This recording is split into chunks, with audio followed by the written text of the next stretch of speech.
Let's check Torey Lovullo's starting lineup. Ketel, Marte, he goes into the leadoff spot against lefties. He's there tonight. Corbin, Carroll, then Gabriel, Moreno. That's the top three, middle of the order. All right, what's going on, everybody? John out here with you. It is October 24, 2023. I have Alek in here with me. Let's get into the starting lineups as we're in Citizens Bank Park. Arizona will be dealt first. Ketel, Marte, Corbin, Carroll, Gab Moreno, Christian Walker, Tommy Pham, Lourdes, Gurriel Jr., Evan Longoria will be the DH today. Emmanuel Rivera will be at third base, and Geraldo Perdomo will be at shortstop, as he is the switch bat. For the Philadelphia Phillies, it's Ranger Suarez on the mound, 3-0 in the postseason, a 0.94 ERA. Those are lavish numbers. But again, Alek, I have to mention it from yesterday in the ALCS Game 7. Christian Javier had similar numbers like that. It did not work out for him. And good thing you brought it up because anything can happen in a Game 7, especially for the Phillies in their first ever Game 7. I'm surprised I'm mentioning this because the Phillies have not even been a Game 7 before. They're playing their first one here. The pressure is at an all-time high for Philadelphia tonight. And I'll just go ahead and say it. I know you've covered some of this stuff throughout this series, but after the 2-0 situation that we found ourselves in, I did not expect the Arizona Diamondbacks to win 3 of the next 4 and force a situation that we have on hand tonight. I'm going to save my thoughts here for Brandon Pfaadt as we get into the bottom portion of the inning when we get to it. But we have a matchup of Ranger Suarez and Brandon Pfaadt. We have guys that have been good lately, but again, this is another situation where we could find ourselves where anything could happen. And I'm really not sure what we're going to see today. I just hope that this game is a hell of a lot closer than the one from yesterday. Yeah, because yesterday we seen something that we all thought that we would have seen, and that is the Rangers absolutely blowing out the doors of the Astros, along with the Diamondbacks shutting up the noise in Philadelphia. I know Philadelphia's going to be loud no matter what. These fans are passionate, and they would love to see their guys go to Arlington. Do you think, honestly, I know we're 2 pitches into it, and Marte is down 0-2, but do you think Philadelphia is feeling any sort of nerves here? I know the crowd's not showing it from what we're feeling, but I don't think they expected to be in this situation. Do you? No, they said that they were going to be partying all over the Chase Field pool in Game 5 once they wrap things up. Turns out the D-backs had other plans, so maybe I'm sensing that there's some sort of nerve on the Phillies tonight. We'll have to see on that side, because for Philadelphia, when you talk about guys like Kyle Schwarber and Trey Turner and Bryce Harper and the list goes on, they can definitely change the narrative of the series. And changing the narrative, Ketel Marte, he's at the top of the order right now. It's a 1-2 count against him, and a curveball spikes in the dirt. Good block by Real Muto, make it 2-2. I know the Diamondbacks, they've done amazingly good in Game 6, the first time that they've ever had their starting pitcher a lead. But they've struggled against lefties.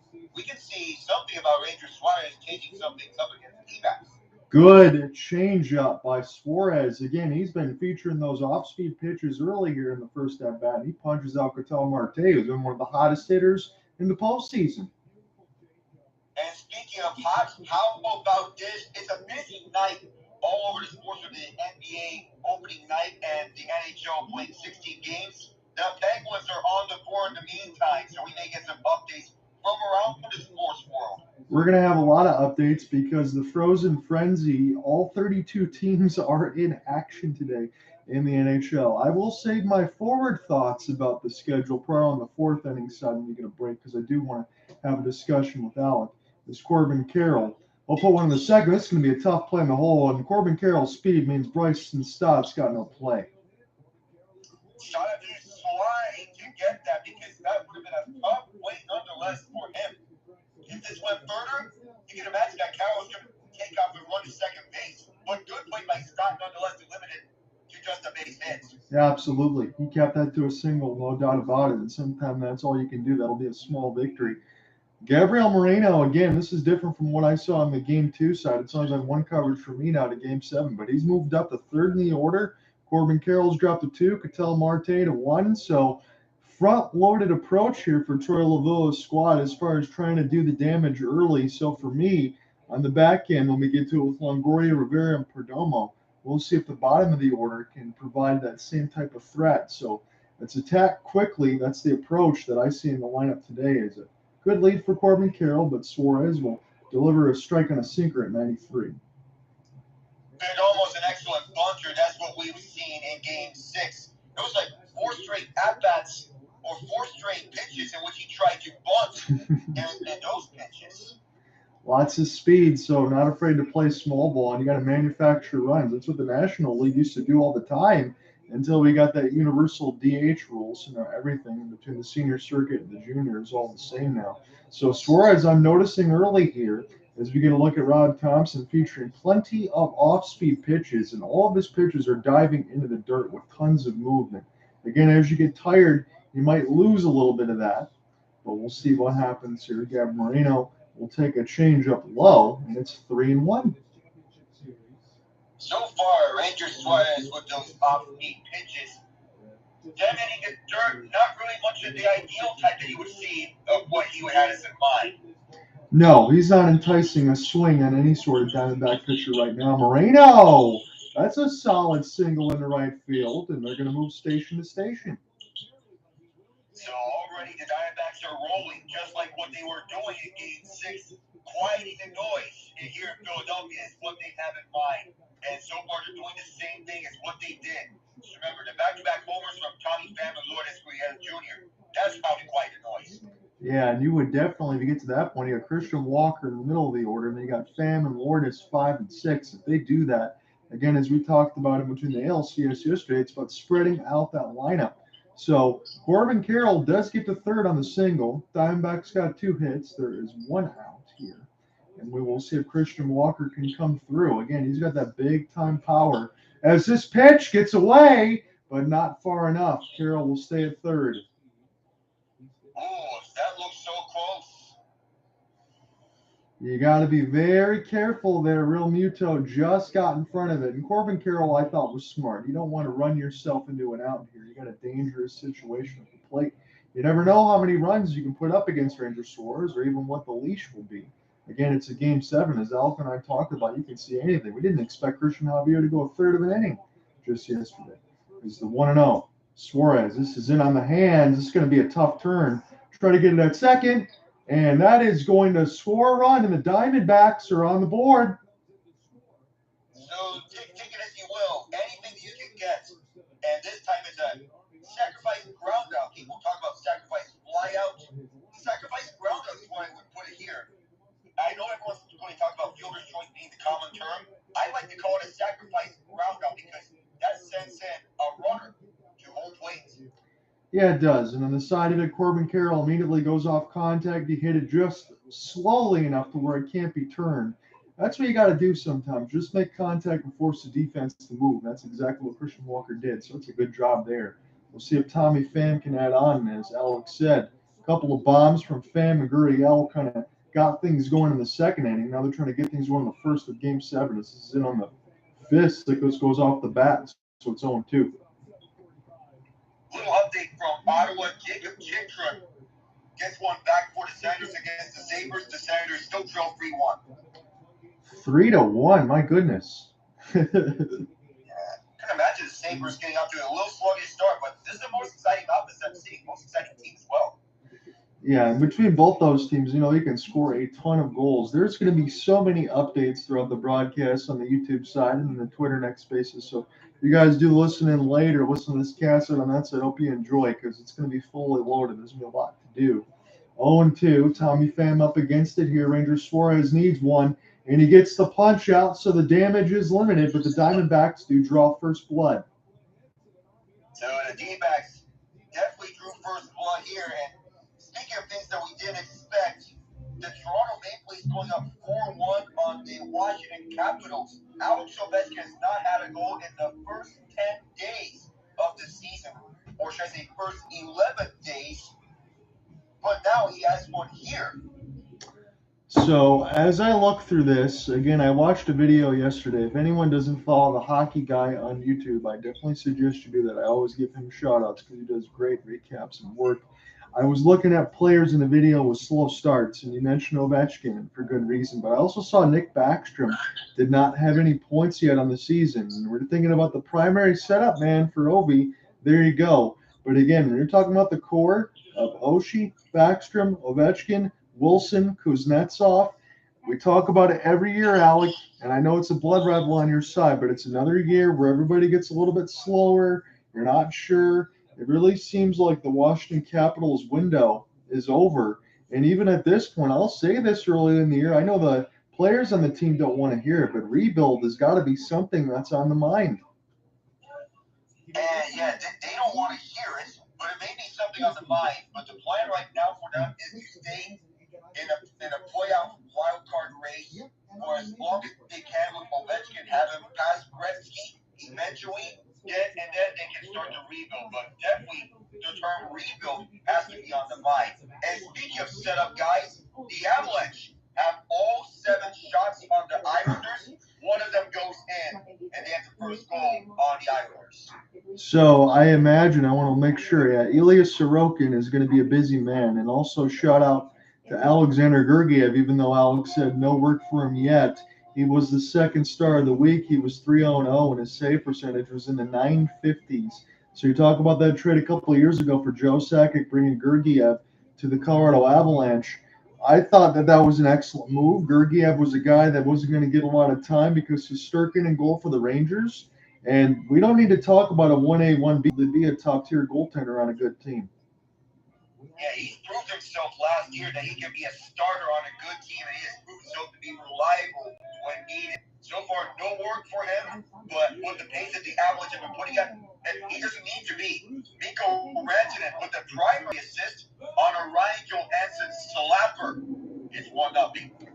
So as we get into this with Brandon Pfaadt, I will hold on to the comment I'm going to make, but the next thing we'll talk about is Tampa and Carolina because I do have to ask Alek a critical question here. So Brandon Pfaadt, 3-9 in the regular season with a 5.72 ERA.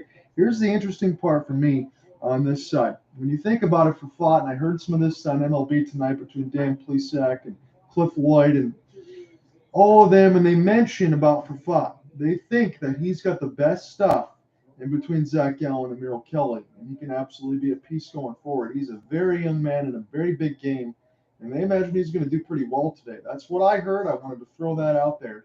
So out in front of a changeup there is Kyle Schwarber. Make it 1-1. Pfaadt has been someone that I thought would do good as well. Even though he didn't have the best of regular seasons, he upped this game in the postseason, and that's what I love to see from them coming into this game 7. 94. Go ahead, Ian. I'll tell you what. First of all, you're coming in to start in game 7. That right there would make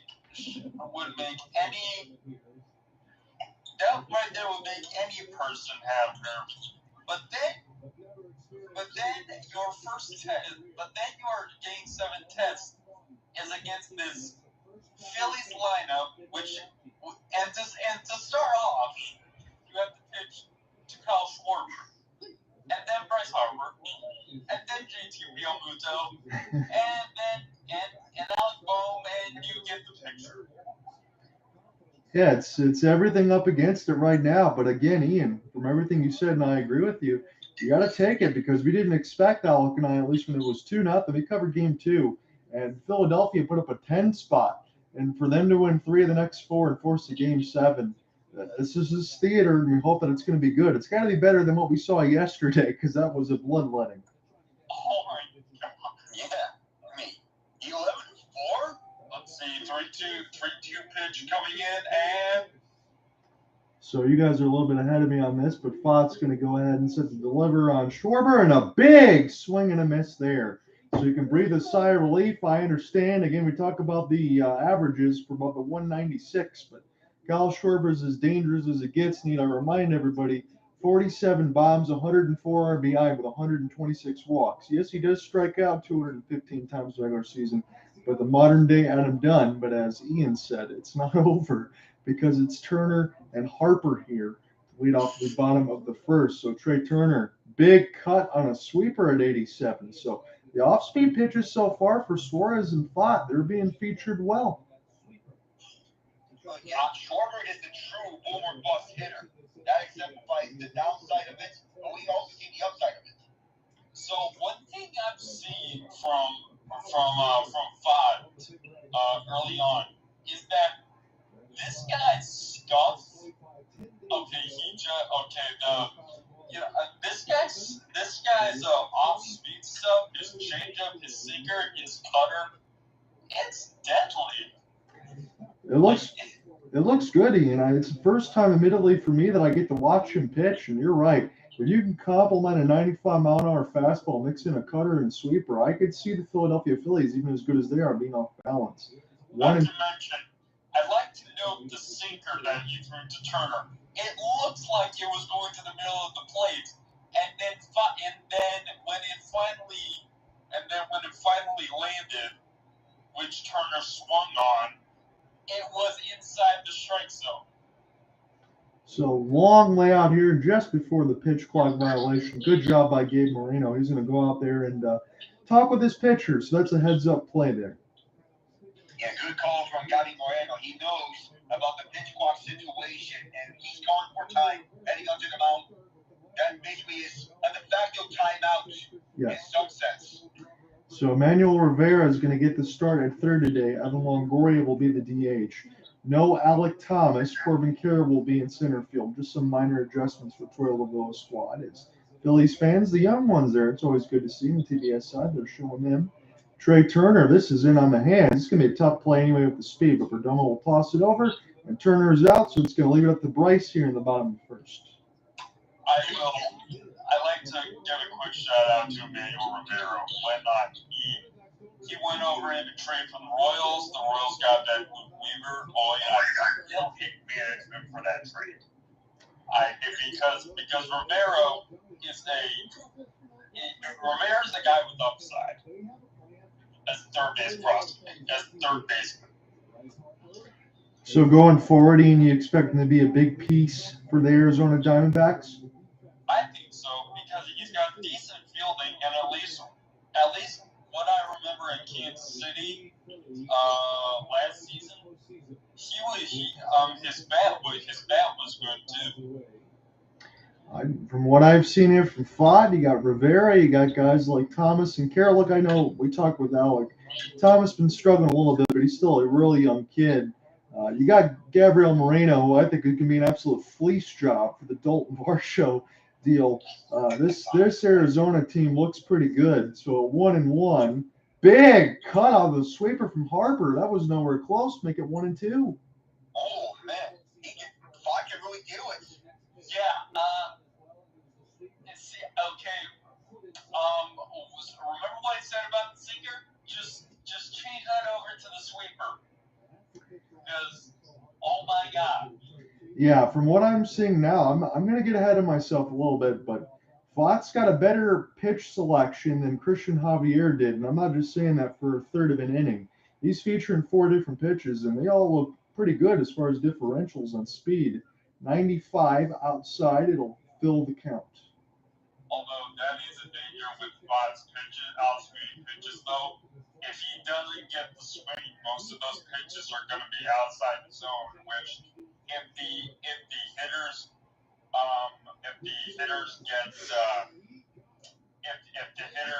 get smart about that could lead to walks. We'll have to see that now. And on cue, as you said, that would have been a walk, but Harper takes a grand cut on a sweeper. Nowhere close. Good job for Pham. He's able to get through the heart of the Phillies lineup pretty much. 1, 2, 3. All right. Still, though, this is a lot to ask for a young pitcher.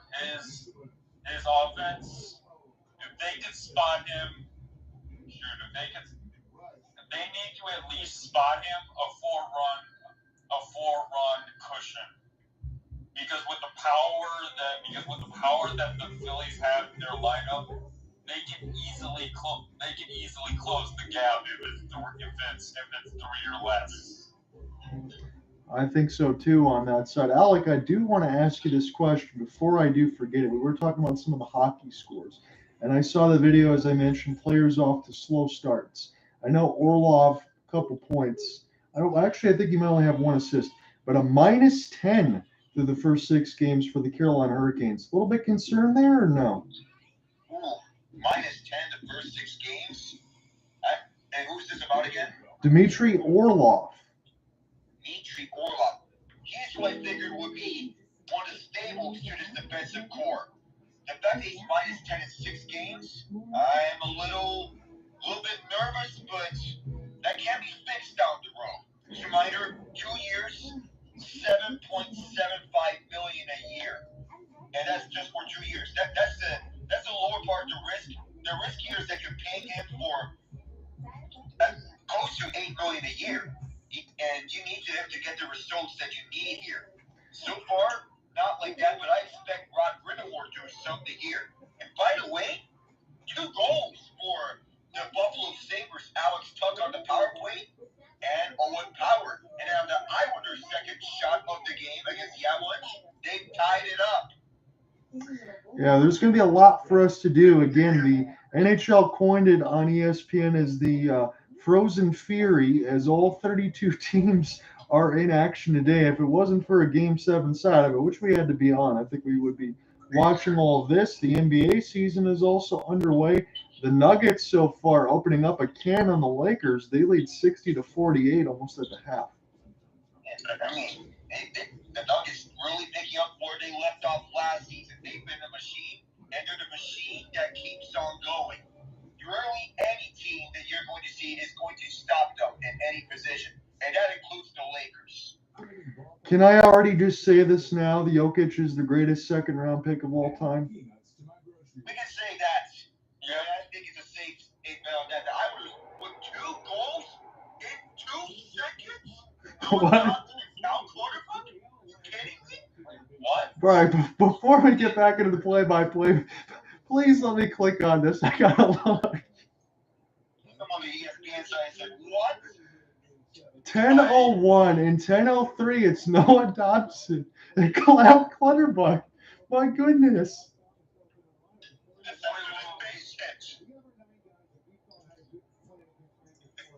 I can't believe it. I'm sorry I had to pause. I almost had to stop laughing and catch myself. So a base hit there for the Arizona Diamondbacks. They're off to a good start against Suarez here. Longoria. Does that mean that they just took a one-timer shot off the face-off and neutral ice, and they took and somehow it went in? I don't know. Because that seems like the only way that could happen. It was though.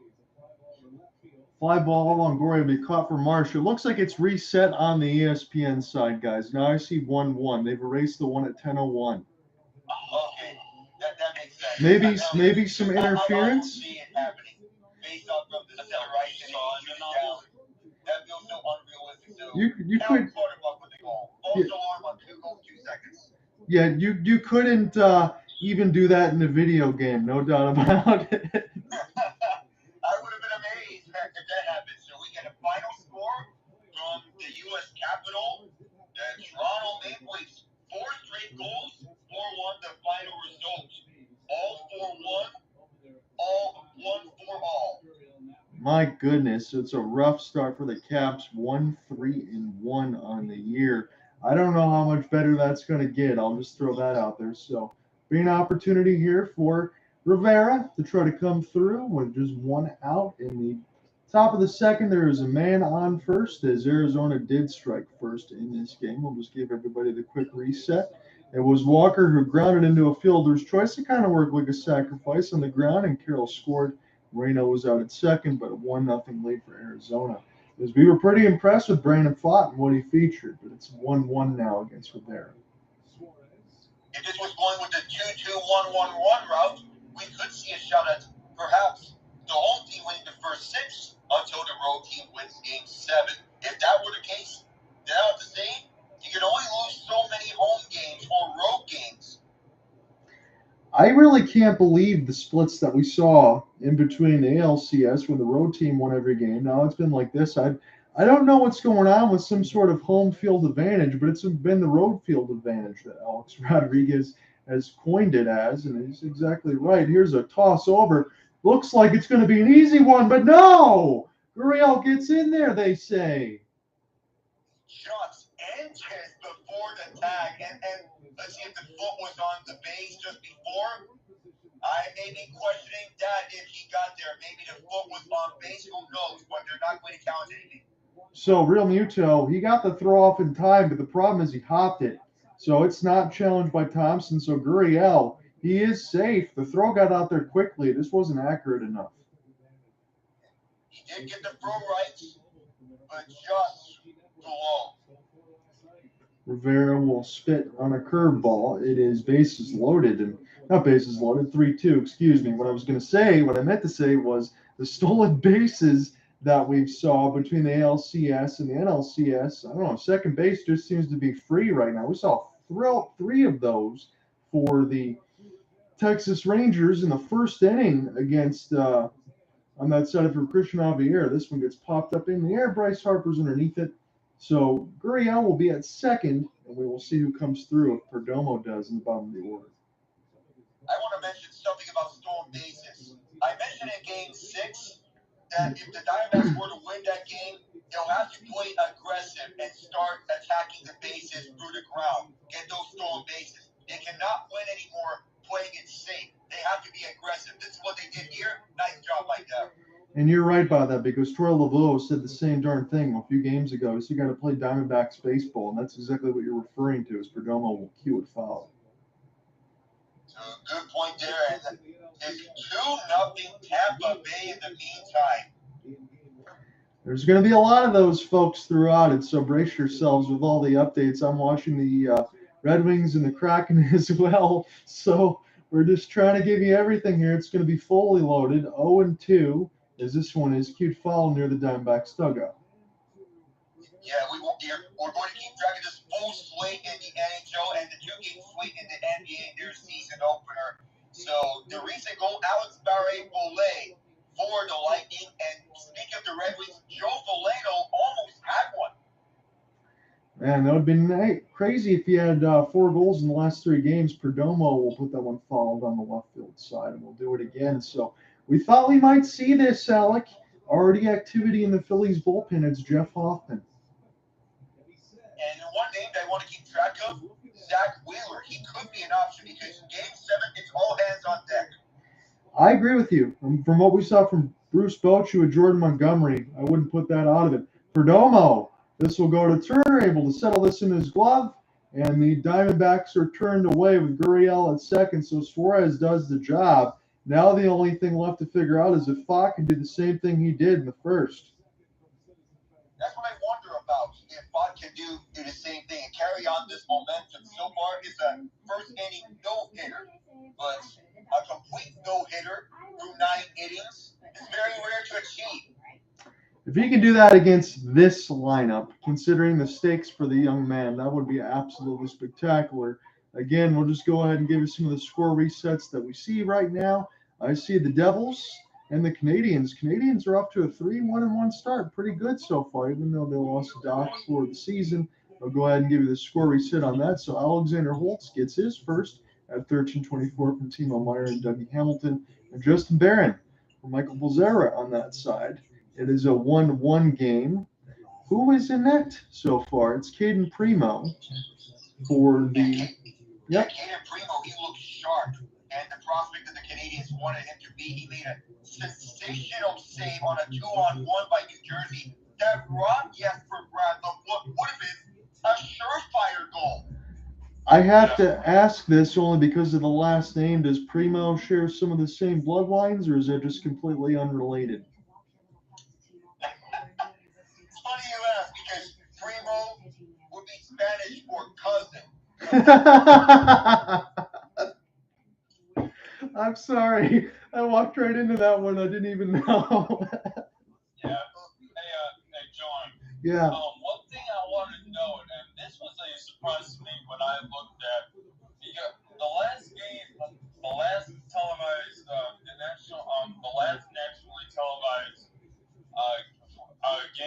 tonight's Frozen Frenzy Yes. is the Golden Knights versus the Philadelphia Flyers. Now, the Golden Knights starting off undefeated. Shocking, but I can't say I'd be surprised because, they're clicking on all cylinders. It's the Philadelphia Flyers starting 3-1-1. Mm-hmm. That is a shocking. That is. Because this was a team that was supposed to be, and quite frankly is, a dumpster fire. But somehow they're off to a good start.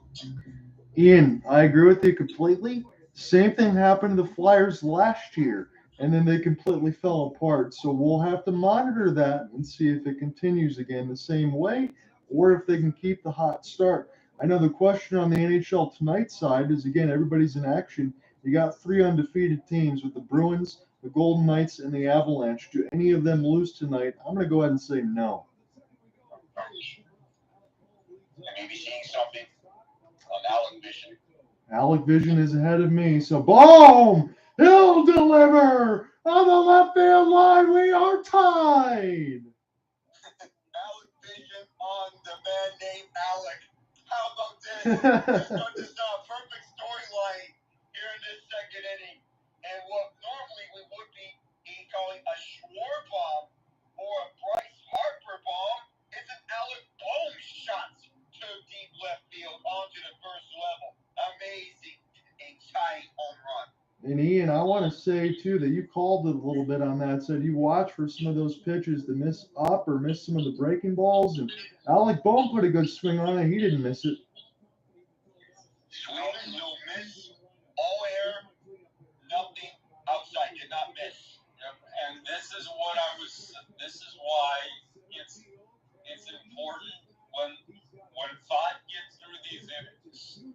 This is why it's important for the Diamondbacks to go on a scoring run like they did last game.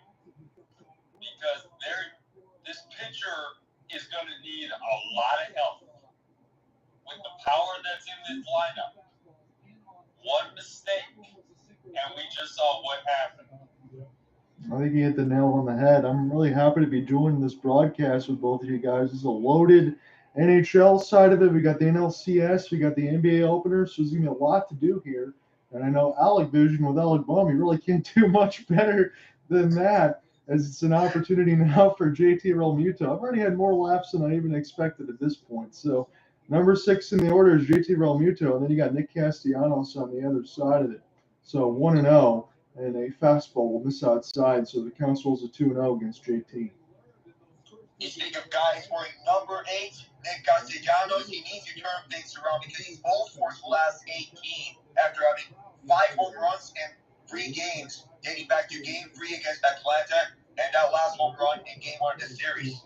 That's a good-looking sweeper from Pham. Got Realmuto out in front of it, but you're right about Nick Castellanos. Again, you won't see him exude any less confidence through his struggles, but for sure he'll need to pick it up to lengthen out this lineup.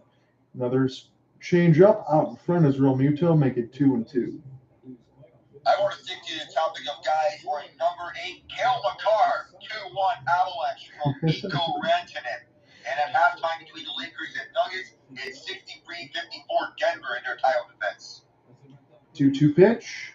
Here for Realmuto for Pham, and a big swing and a miss on the sweeper. So he does the job, punches out Realmuto after the Bohm home run. Good job for Brandon Pham, still keeping his stride with that confidence that he has been bringing on to Game 7. And a nice outing in Game 3 between him and Ranger Suarez, who combined for 16 strikeouts. Yeah, that's pretty special considering the lineups that both of these teams can feature. We'll see if Nick Castellanos, former Detroit Tiger, Cincinnati Red, Chicago Cub, can come through here. Again, for me, admittedly, there'll be some opportunities to see some Tigers and Gregory Soto, Nick Castellanos, and even the old GM and Dave Dombrowski on that side. And there'll be Max Scherzer for Texas. So I will get to see somebody in the World Series on that side as Nick Castellanos, now 0 for 2. All those Tigers that you mentioned, putting a smile on some of the faces of the Detroit sports fans between Scherzer, Castellanos, everyone you mentioned. Yeah, I want to have something to feel good about. Again, I'm thinking about the Red Wings now on that side. I'm watching that across, but we're still waiting for greener pastures here sometimes as Castellanos will watch a sweeper miss outside and make it 1-2. And some things Castellanos has to look for. A pitch he likes. I want to emphasize this. I can't emphasize this a lot, but this was a perfectly thrown pitch from Castellanos. The sinker there for Pham just got a piece of it. Was Castellanos to stay alive. I know Ian mentioned he's jumped in throughout the broadcast, but those off-speed pitches for Pham so far out, they've had a ton of movement. A lot of movement. A lot of movement is what Pham wanted, needed, and delivering. So his 30th pitch, he's trying to get out of the bottom of the second. The Phillies have just tied in on a Bohm home run. Here's Castellanos. And a big cut on the sinker. So Pham, I've been impressed so far within the first 6 outs. He's given up a one. It's an Alek Bohm home run as they got the Bohms away sign like that one. We head to the third inning, tied at 1. And a great inning there. Even though he gave it the home run, these two pitchers, they have been on their game thus far. Not a lot of runs given up, not a lot of hits given up. And even though Rangers Suarez had a bit of trouble in the first inning, it was no more than just one run. That's how you got to look at it now for Rangers Suarez and for Brandon Pham. We don't know how long their leash is going to be, but certainly the pitching situation for those two was a heck of a lot better than what we saw from Max Scherzer and Christian Javier so far.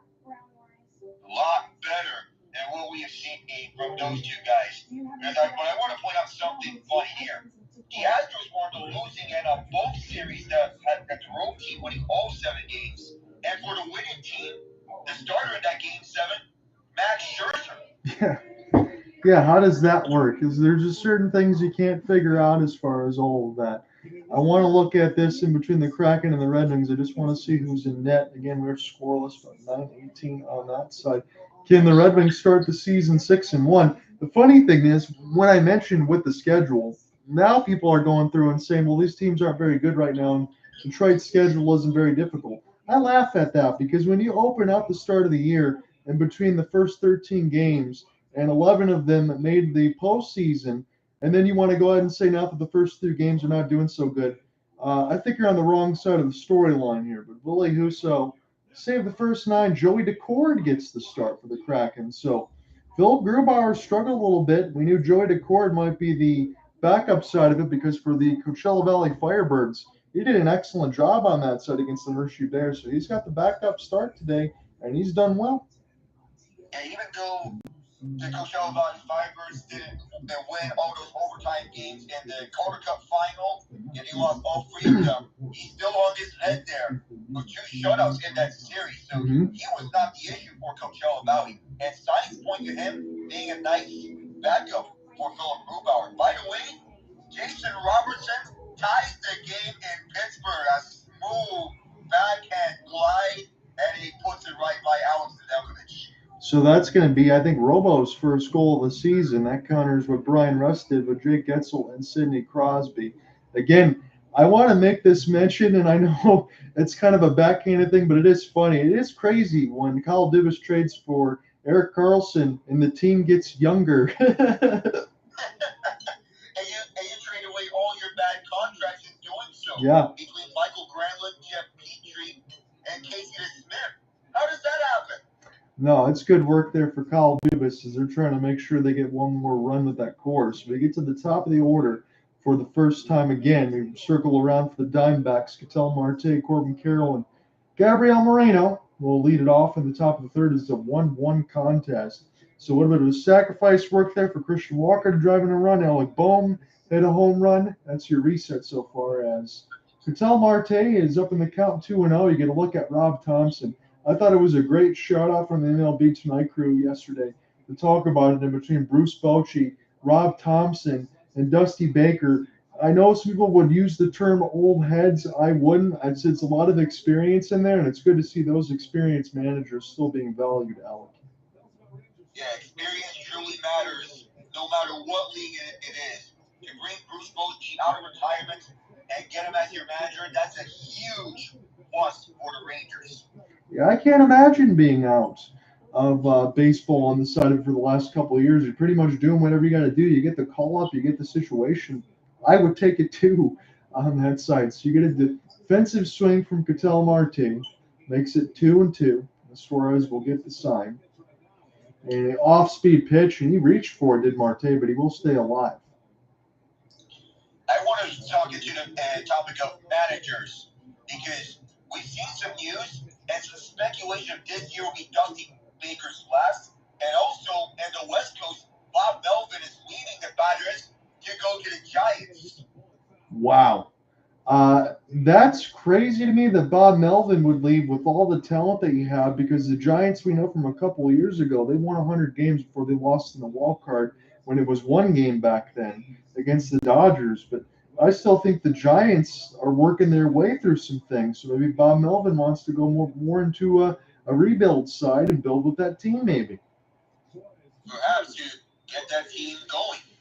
94 on the fastball, and Marte is caught looking. He'll take a seat.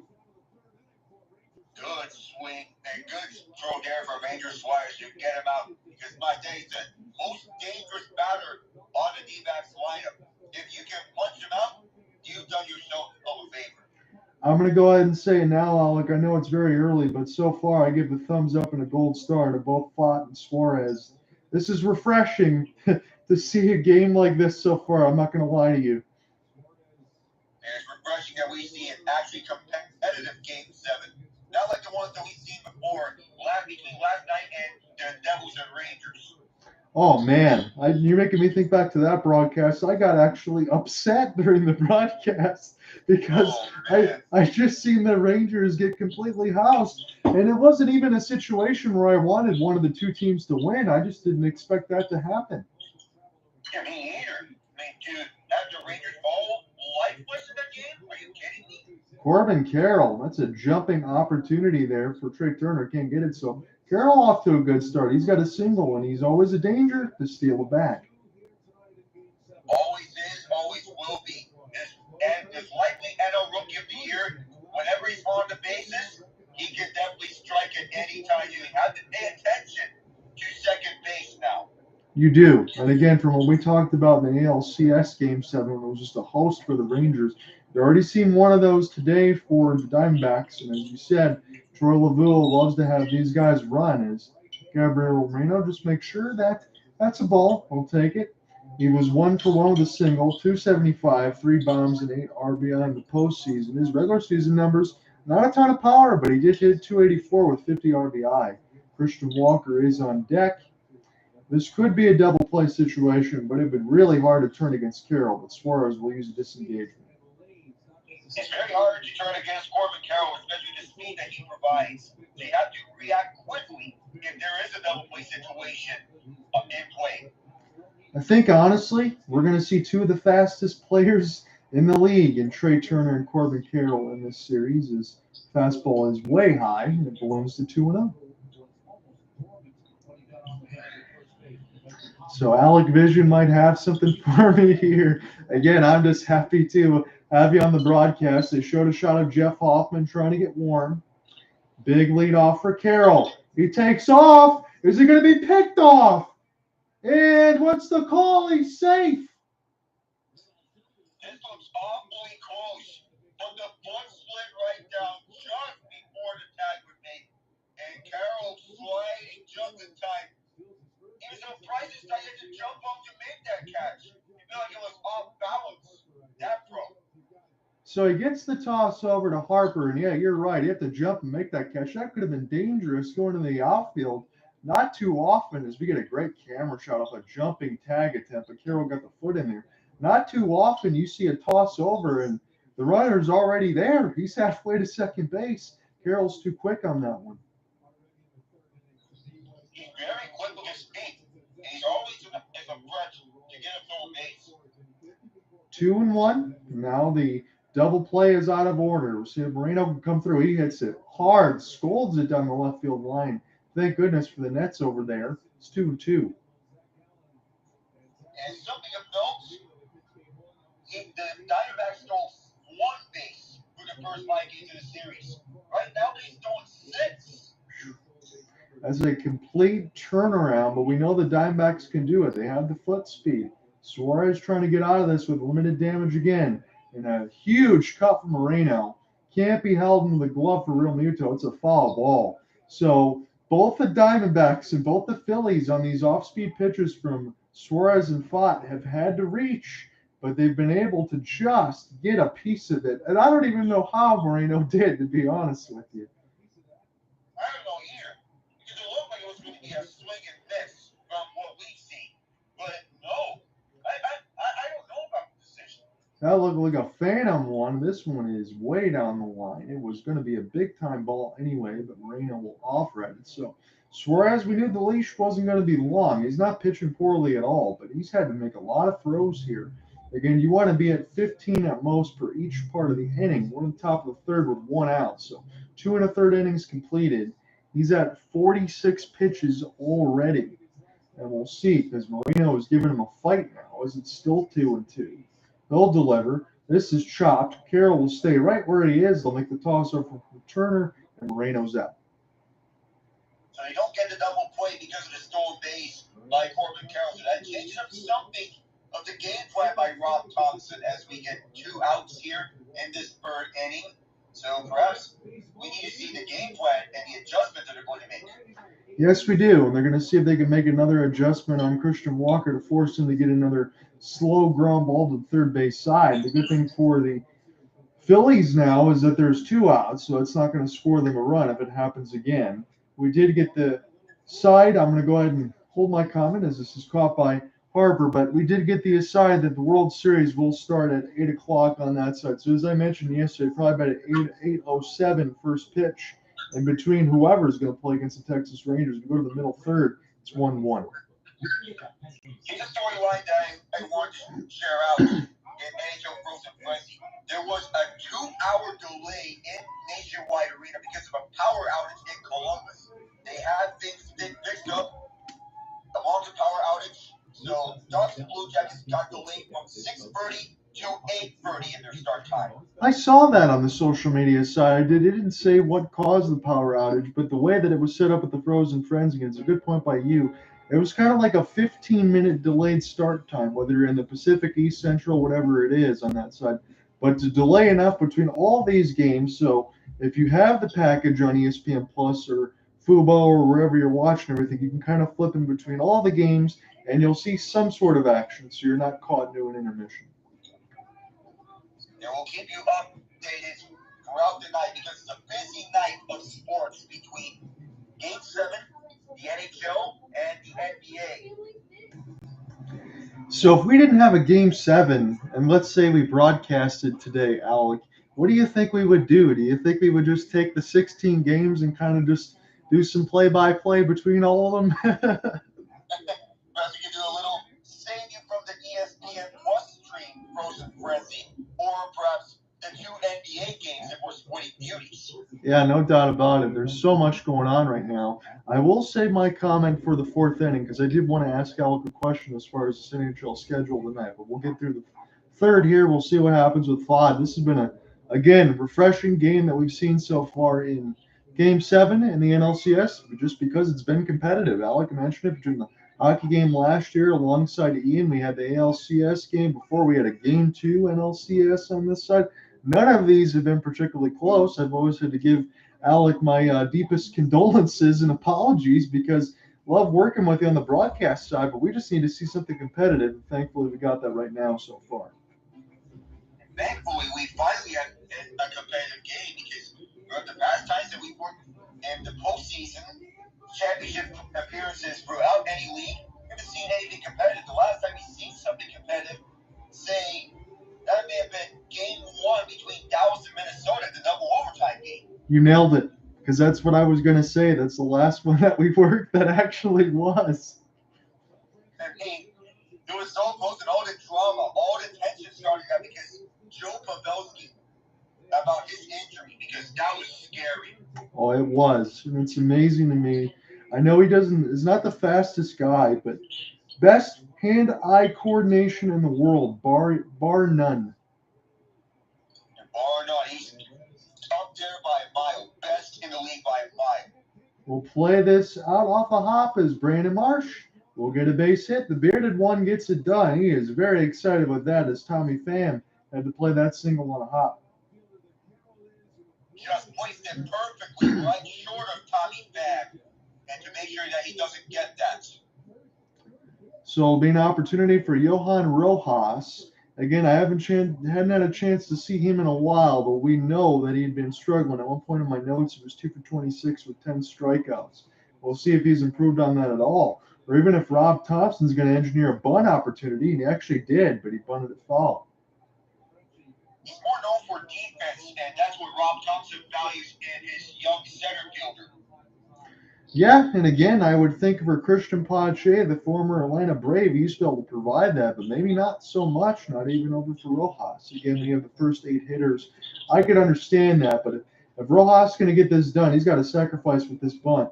He tries to do it now. This is perfectly balanced, and he gets the job done, puts Marsh at second. So sacrifice ground out to first as he crosses over right to where Brandon Pfaadt is. And turn advances Marsh over to second base. The D-backs realize that they have no time to throw to second base because of the speed of this ball and how it was bouncing. Instead, they prefer to get Rojas out.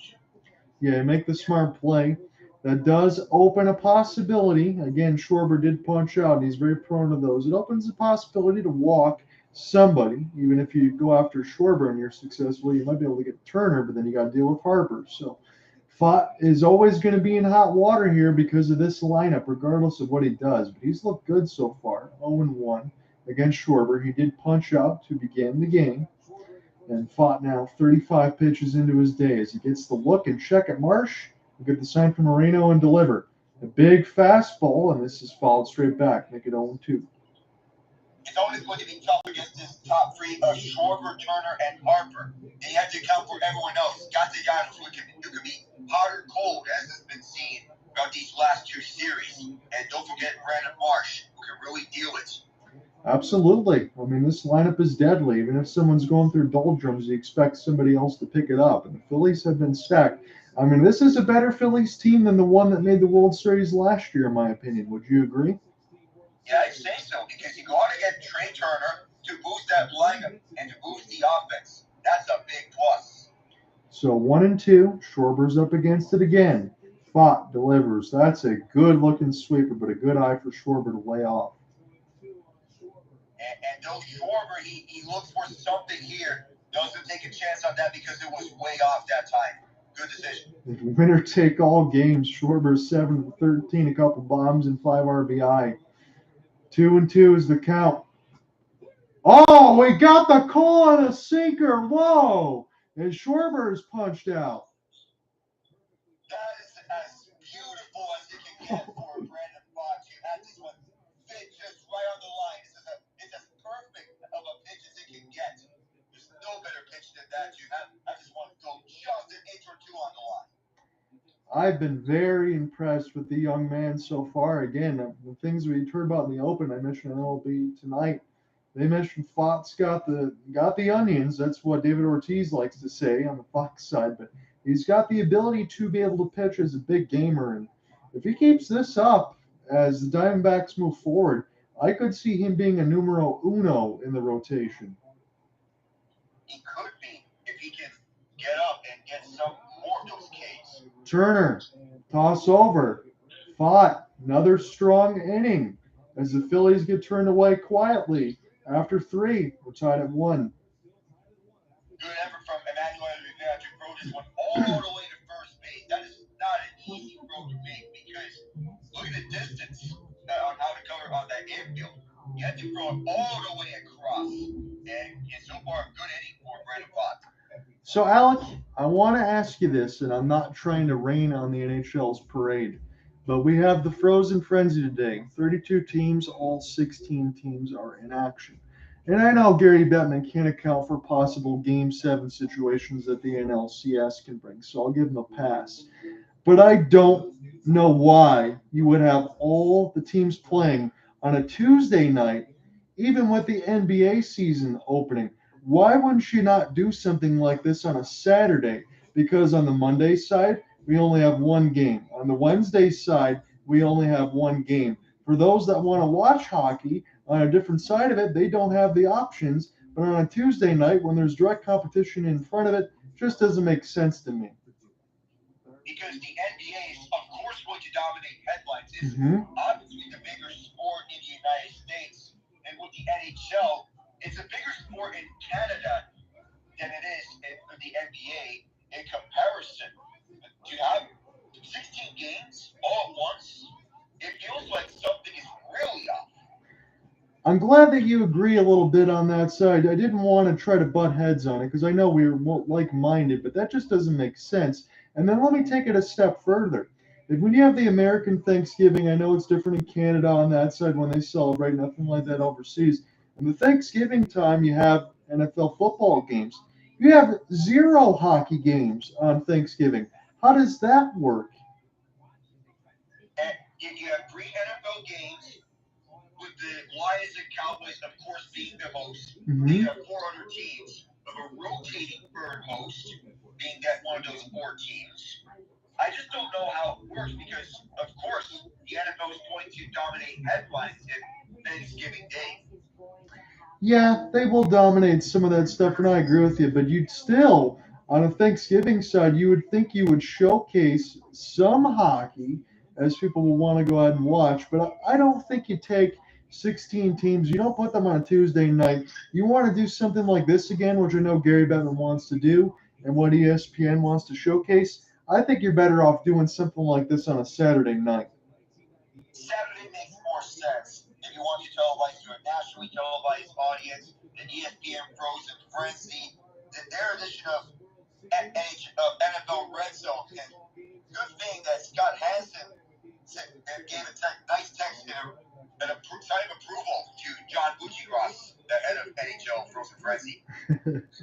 So I just wanted to throw some of those thoughts on there. I'm glad that we're like-minded on that. So we will monitor it. I'll just be a little bit depressed that there's only one game on tomorrow. And again, it's the Caps featured with it. And they're probably going to get destroyed. I'll just be honest with you. So it's an opportunity here for Suarez to go back on the mound. Both of these pitchers have been really good so far. It's a 1-1 count against Tommy Pham. It could be that type of game like what we saw in Game 3 of this series, where both of these pitchers go at least 5 innings and deliver nice outings. That would be, again, much different from what we saw because even, again, most starters, the way baseball's played over the last couple of years, you're lucky to get 6. If we can get 5 from Suarez and Pham, we weren't even expected to go that far. Well, then there you go. 76, the pitcher's a little bit lower being called, but that off-speed's working on the curveball, make it 2-2. Brandon Pham can certainly deliver, but also Ranger Suarez can. Got the opportunity to see him twice in that NLCS against Atlanta. He looked good. He punches out Tommy Pham, who curses to himself as he takes a seat. He's swung early on a curveball. Tommy Pham, normally he's going to hit that. Normally he would be the DH dating back to his days with the Mets. They got him from there. Normally he would try and get something, but that time, no. Lourdes Gurriel Jr., again, we mentioned it from the home run side of it. He follows a cutter straight back at 88. Again, the former Toronto Blue Jay. When you think about that for Gabriel Moreno, Lourdes Gurriel Jr., I know I brought up the point before, but I just feel like these are bats that the Toronto Blue Jays probably wish were still in their lineup. Especially since you mentioned Dalton Varsho and how that trade is going through. Gabriel Moreno and how he's doing over in Arizona, perhaps not the best of decisions by Toronto. No, and again, for this Arizona team, that the youth movement is starting to go through and through, as we've said. And now we're looking at FOD. At least I am for the first time. I'm impressed. I feel like this team is going to start making more moves going forward. Again, you just get in. That's enough. This goes in the right field side. Fake a deke there for Castellanos, but he will catch it. And it is 2 outs at the top of the 4th. Suarez has been economical with his pitches. He's got 56. And managing those correctly between Rob Thompson and Ranger Suarez. Little update, Tyler Toffoli for New Jersey, 2-1 Devils. Tyler Toffoli, and again for Cooper Hopkins, I imagine a little tear in his eye because I used to remember that name on the Flames, and they miss him. And I mean, his presence and how he's been the veteran leader of this Flames team after the Johnny Gaudreau, Matthew Kachuk, Mark Giordano departures. They really could use his services. I am wondering on that side if a rebuild should be coming for the Flames, but it's really hard to do that when you have Mackenzie Weegar, Huberdeau, and Nazem Kadri. But, I mean, man, after what happened with the Red Wings, I know it's one game off the back-to-back. That was not a good look, as it's 0-2. Evan Longoria is up against it. He's the DH today. Suarez trying to get it done, and a sinker will miss high. And scoring update, Dallas up 2-1. Evgeny Dadonov for the Stars from Matt Duchene and Thomas Harley. Evgeny Dadonov has been pretty good. You got the Matt Duchene edition there. Jim Nill's doing a good job. Did Longoria go? And no, we did not. He checked the swing. Still alive here at 2-2. That certainly looked close. If those that he had just enough, barely missed the line. Yeah, he just held up in time. Again, Longoria's bat's a lot cleaner than Corey Seager's that they saw. I know I saw some of the things on TV. He said, did he pick that bat up out of a museum? That's got a lot of tar on it on that side. But Longoria, it's 2-2. Here's a swing, and he will cut this one back foul. And something from San Jose, Florida. Both teams have a goal each. Big and Zetterlund second with the Sharks on the power play. And Carter Verhaeghe short-handed. It's 1-1. Carter Verhaeghe's an excellent player for Florida. We've known that over the last couple of years, but man, he's only secondary because the team's so loaded. Big swing and a miss. Longoria takes the seat. Suarez, he's been excellent. We'll see if Fod can match it yet again. We go to the bottom fourth, tied at 1.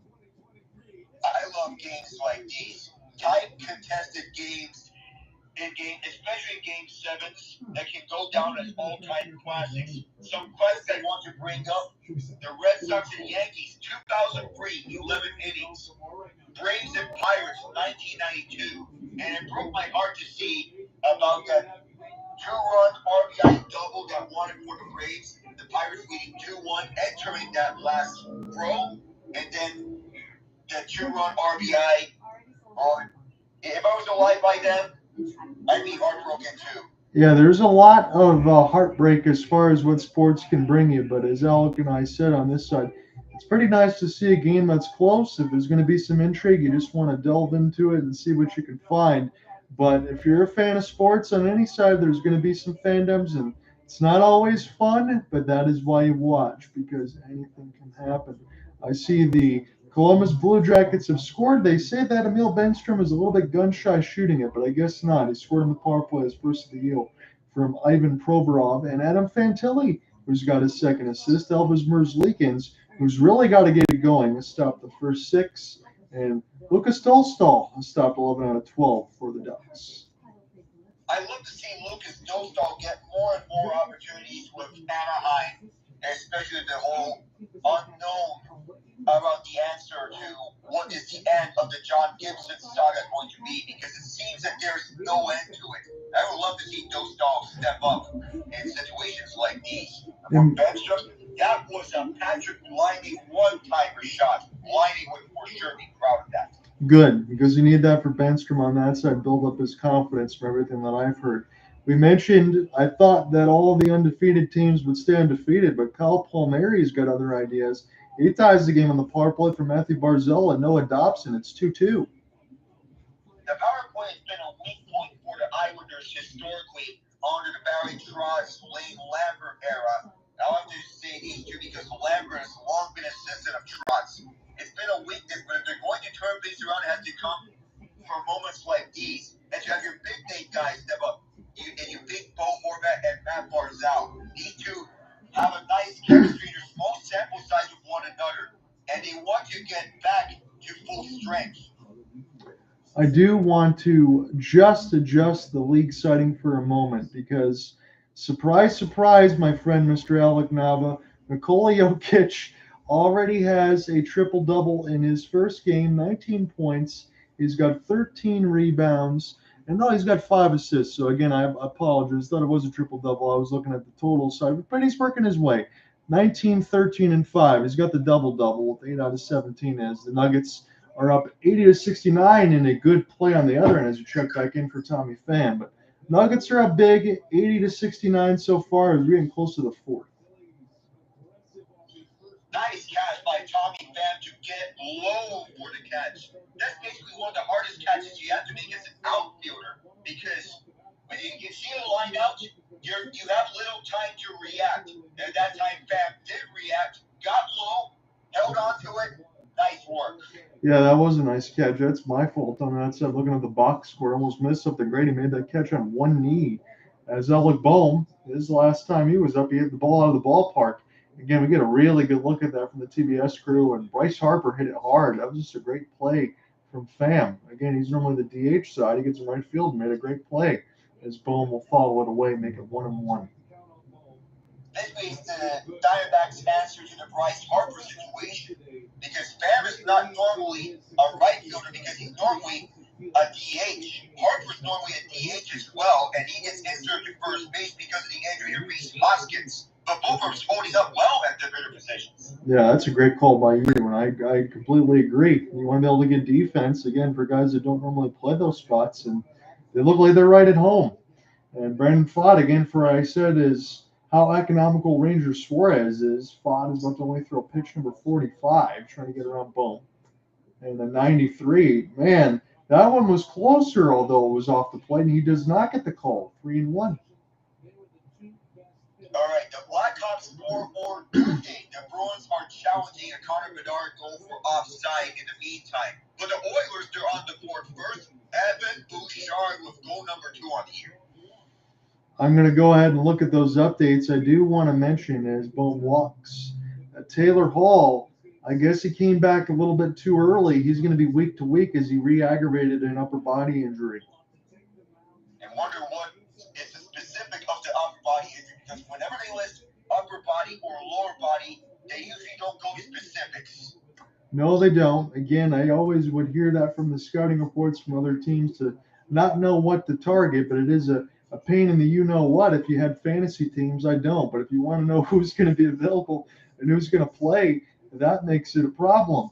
The Islanders look like they've taken the lead on the Avalanche now. So when I was throwing out niceties to Alexander Gurriel, it looks like I did the reverse jinx. Bryson Stott waiting on the 0-1 from Pfaadt, and he will deliver from the Moreno side, and this is a changeup that misses out of the side.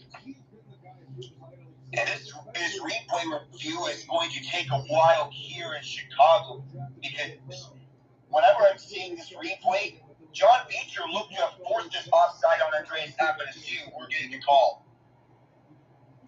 No goal.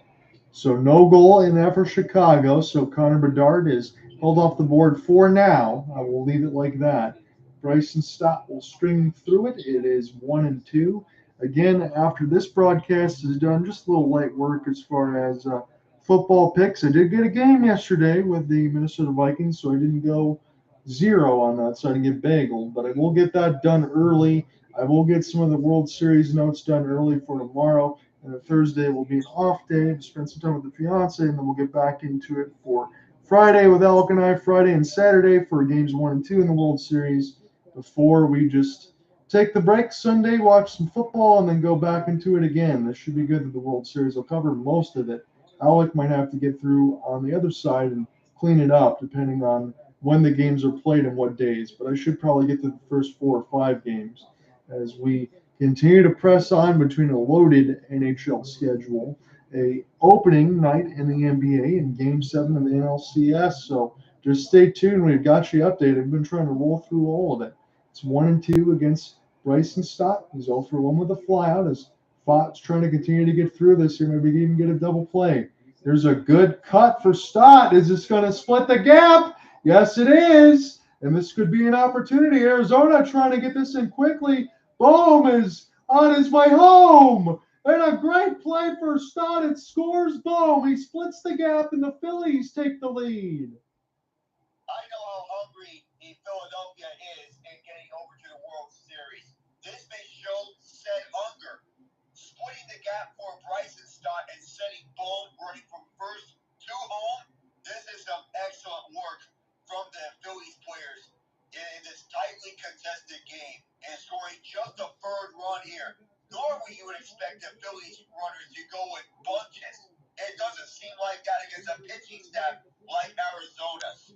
This really looks like it could be the real World Series, pending what we see in the actual World Series. I agree. I think, again, going into this is the two teams that you would have expected in between Texas or Houston and then Philadelphia. And I think that's what I would like to see, not just because of the Tigers side, but for the amount of hitters and the pitching that we can get.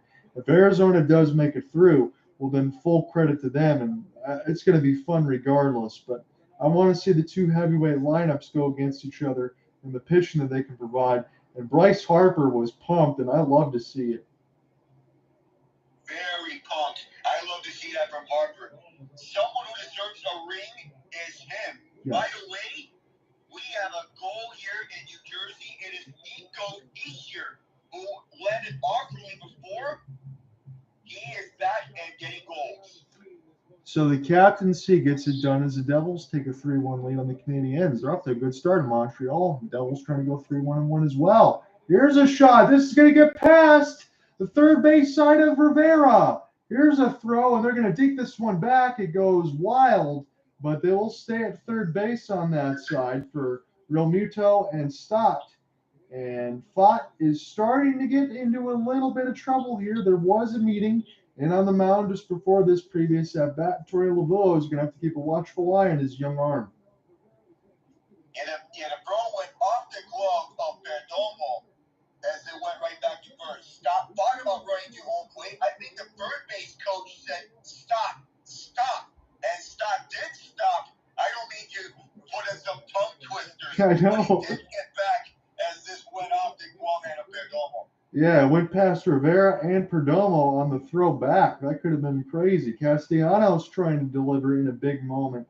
Again, as Alek mentioned, he struggled lately, but it wouldn't put it past me to believe that Nick Castellanos has a grand opportunity to get a 3-run moonshot. You might have this happen now because Castellanos is as clutch as they come. 1-0. Pham really needs to get out of this. Big swing for Castellanos, but he can't find the sweeper.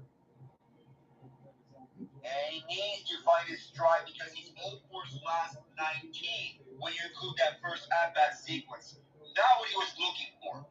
So Joe Mantiply already getting warm, one of the better arms in Arizona's rotation, as this is another swing and miss up the sweeper. So I'm not going to say Pham's playing with his food, but Castellanos is not prepared for those off-speed pitches. So maybe that's the game plan here, Alek. He's already kind of off tether a little bit in Castellanos, as you mentioned with the big offer he's got late.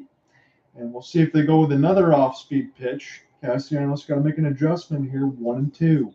Crowd is on their feet, and Pham will use a disengagement. Pham has to be careful because there's a runner in scoring position already. You have runners in the corners, and you don't know what you're going to expect. No, you don't. Again, Castellanos, as I said, he can break through out of this at any moment. This is very important.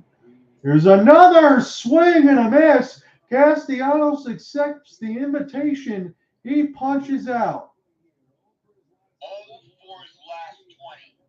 That has got to be the definition of snake bit. Ouch. Yeah, and you see that on the jerseys of the Diamondbacks. They are providing the fighting here. Brandon Marsh will be the last hope of Ducks on the pond at first and third in the bottom fourth. But from the way that this game is going, this is a big extra run for the Phillies to possibly get. Marsh already has a base hit. This misses high with a changeup, making 1-0. And the goal by the Islanders was Simon Holmstrom. And for the Senators, it's Vladimir Tarasenko. After 3 quarters, Nuggets lead 80-87. Thank you for that, Alek. Again, we'll do a little bit more of the reset when we get to the 5th inning as we go to the commercial break. We got to look for Marsh here. Inside pitch, good block by Moreno, but it's 2-0. I wonder what the plan is now with runners at the corners, and you have a situation where you could have the bases loaded if everything goes right. Yeah, because honestly, you're right. You got Johan Rojas batting 9th, who hasn't shown you anything, so maybe they can just walk Marsh and be very careful if they want to. I think that's what we're seeing now, 3-0. They may be on that way to doing so. This is not looking good for Brandon Pham. We could see his night come to a close. Again, I'm not going to say Rojas is like a pitcher up there, but maybe that's what they're aiming for. And that is 4 intentional wide ones. So this will set up a big at bat. And for everything that has gone against Johan Rojas, he's got an opportunity here, Alek, to play an early hero. And that's all you can ask for. That's everything that you want to ask for. Sometimes the heroes are the ones that you least expect. With someone who's 2 for 27 at the plate, he can break it here. Can he do it? This is a big at bat in this game. Bottom 4, bases loaded. He will take a sweeper for a strike at 85. So those heroes, they can be the ones that you expect the least. But so far, not looking that way. 0-1. It's a 2-1 lead for Philadelphia. Pham trying to get out of a bases loaded jam, and he offers it a pitch he shouldn't have. Make it 0-2. So much of the same thing thus far. That's kind of what we expect. I kind of wondered if Rob Thompson would take a bench bat at this point, considering. No disrespect to Rojas, though, but 0-2. Pham, can he get out of it? Bases loaded. Spikes this one in the dirt, but Rojas doesn't offer. Make it 1-2. Good call from Rojas to not offer at that ground ball or breaking ball. Just try to get enough of it. Stay in front. Keep yourself alive. That's all you can do. That's all Rojas is trying to do here. Just make contact with the baseball. You never know what can happen here. 1-2. Pitch clock down to 5. Pham, another pressure pitch. Pitch number 64. And a half cut he went. It was a miserable at bat for Rojas, but Pham will take it. The Phillies do get one as they have the lead now 2-1, but the damage has successfully been limited. And not a lot of damage on that front. Just one run and that's it. Leave all those bases behind in a bases loaded situation. And the Diamondbacks, perhaps, for as much as we said that Phillies they can mask out those concerns with the 9th spot, perhaps that may have come back to bite them because Rojas, for as much of a defensive guy he is, Right. they may need to get someone to help him out at the bat in the offseason, no matter if the Phillies go to the World Series or not. I agree with you. I'm not going to sit here and call blame to Rob Thompson because everything he's been doing has been coming up aces. But that seemed awfully peculiar considering the situation. You wouldn't use Pache or anybody else at that point just to take a look at it. I know you mentioned this name earlier. It was no goal then, but it's a goal now. Joe Moreno gets his 4th in the last 3 games from Ole Mata and Daniel Sprong as the Red Wings are out in front early on the Kraken, and they are on the power play. Good look for Detroit and good job with the execution up and down for this lineup. This looks like a completely different Red Wings team from what we're seeing. And meanwhile, speaking of young guys getting old, Marco Rossi with his 2nd of the year. Nice. He ties it up against the Oilers. I like to see that for the Wild. Again, they need some depth scoring. Again, for Bill Guerin, the GM, we talked about Parisi and Suter buyouts. I know that was years ago, but we're going to be talking about that for a long time until all that money gets off the books. You got to find somebody to help out Kirill Kaprizov. And he can definitely help on there. 4th line is not the ideal spot for him. And of course, he wasn't going to thrive on that spot. Having him on a top 9 role definitely helps him because that's the position that you would need a promising young prospect like him if you were to thrive in games in the NHL. I totally forgot about this one for the San Jose Sharks. I know they don't have a win, but Anthony Duclair is playing against his former team. Man, I wish he still was on the Panthers. But it looks like Sam Reinhart, man, he's got his 7th of the season, this time on a power play for Oliver Ekman-Larsson and Evan Rodriguez. It's a 2-1 lead for the Panthers. I find it hard to believe that Sam Reinhart is playing on the 3rd line because of how good this Panthers lineup is. But we're seeing that now. He's a 1st liner on most other teams. So how good the Panthers are, he's on the 3rd line. Josh Norris has made a 2-goal game against the Sabres for his Senators. It may be decided, but perhaps something to carry over for the next game. And at least for Josh Norris, right? He missed almost a year and a half with some of the ACL stuff. I know he's a local kid from Oxford, Michigan on that side. And I mentioned to you whether or not he should be a first or second liner, but Josh Norris has been good so far in his return. Oh, and I've made that 2 goals for the Senators. Oh my goodness. We could be seeing something. In a game I thought was going to be out of reach, it certainly is within reach now. Quick succession goals. We will keep our eyes on that. What we know right now is Emmanuel Rivera has got a base hit.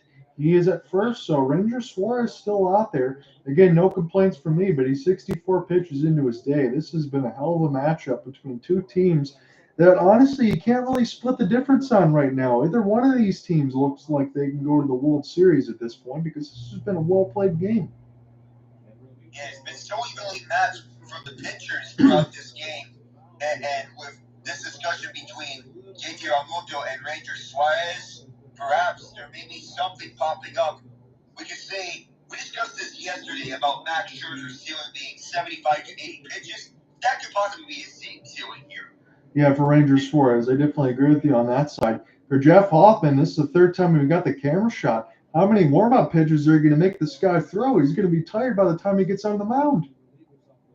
He's going to be. And that last goal was Matthew Joseph.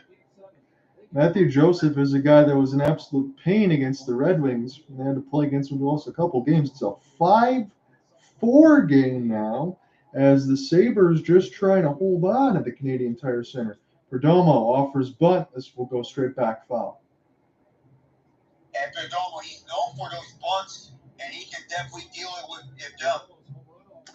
Well, Tampa Bay Lightning, I mentioned this. Maybe I did not, but they went to the 3-on-3 practice after they lost a couple overtime games. Doesn't look like they'll need it now. They're up 3-0 on the Canes. Perdomo offers bunt. This is a great one. This will work as a sacrifice. I'll get the runner over to second in Rivera. Anything can work here. The guys to advance through the bases. Good job from Perdomo. Yeah, we've seen some National League type baseball that we normally would before the universal DH, moving runners over and executing perfectly. And Arizona's doing that. Again, some people say don't play for the tie. I disagree with that. Go ahead and manufacture when you need to, and you got to let your big boppers like Ketel, Marte, and Corbin, Carroll finish the job. So Ketel, Marte trying to get a Marte parte, and this one is not far enough. And we'll keep Rivera at second, but it's 1-0. And the Sabres scored the empty netter when and being on the PK on the 6-on-4, so no comeback for Ottawa. Sabres fans got to be breathing a sigh of relief, Alek, because they certainly probably expected more wins than they have already. Yeah, because it's a nice, promising team. Could be the year that they could break out, but with the start, they need to turn around things quickly. Marte will take a fastball inside. Again, Emmanuel Rivera is the runner at second. If you're just joining us, it's a 2-1 lead now for the Philadelphia Phillies. We're in the top of the fifth.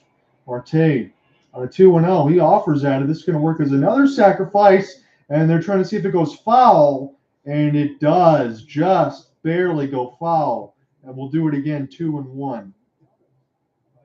Yeah, just right across. It could not come any closer than that if you're the Phillies. And you're breathing a sigh of relief if you're the Phillies because Ketel Marte, he's dangerous. He's the most dangerous batter on this D-backs.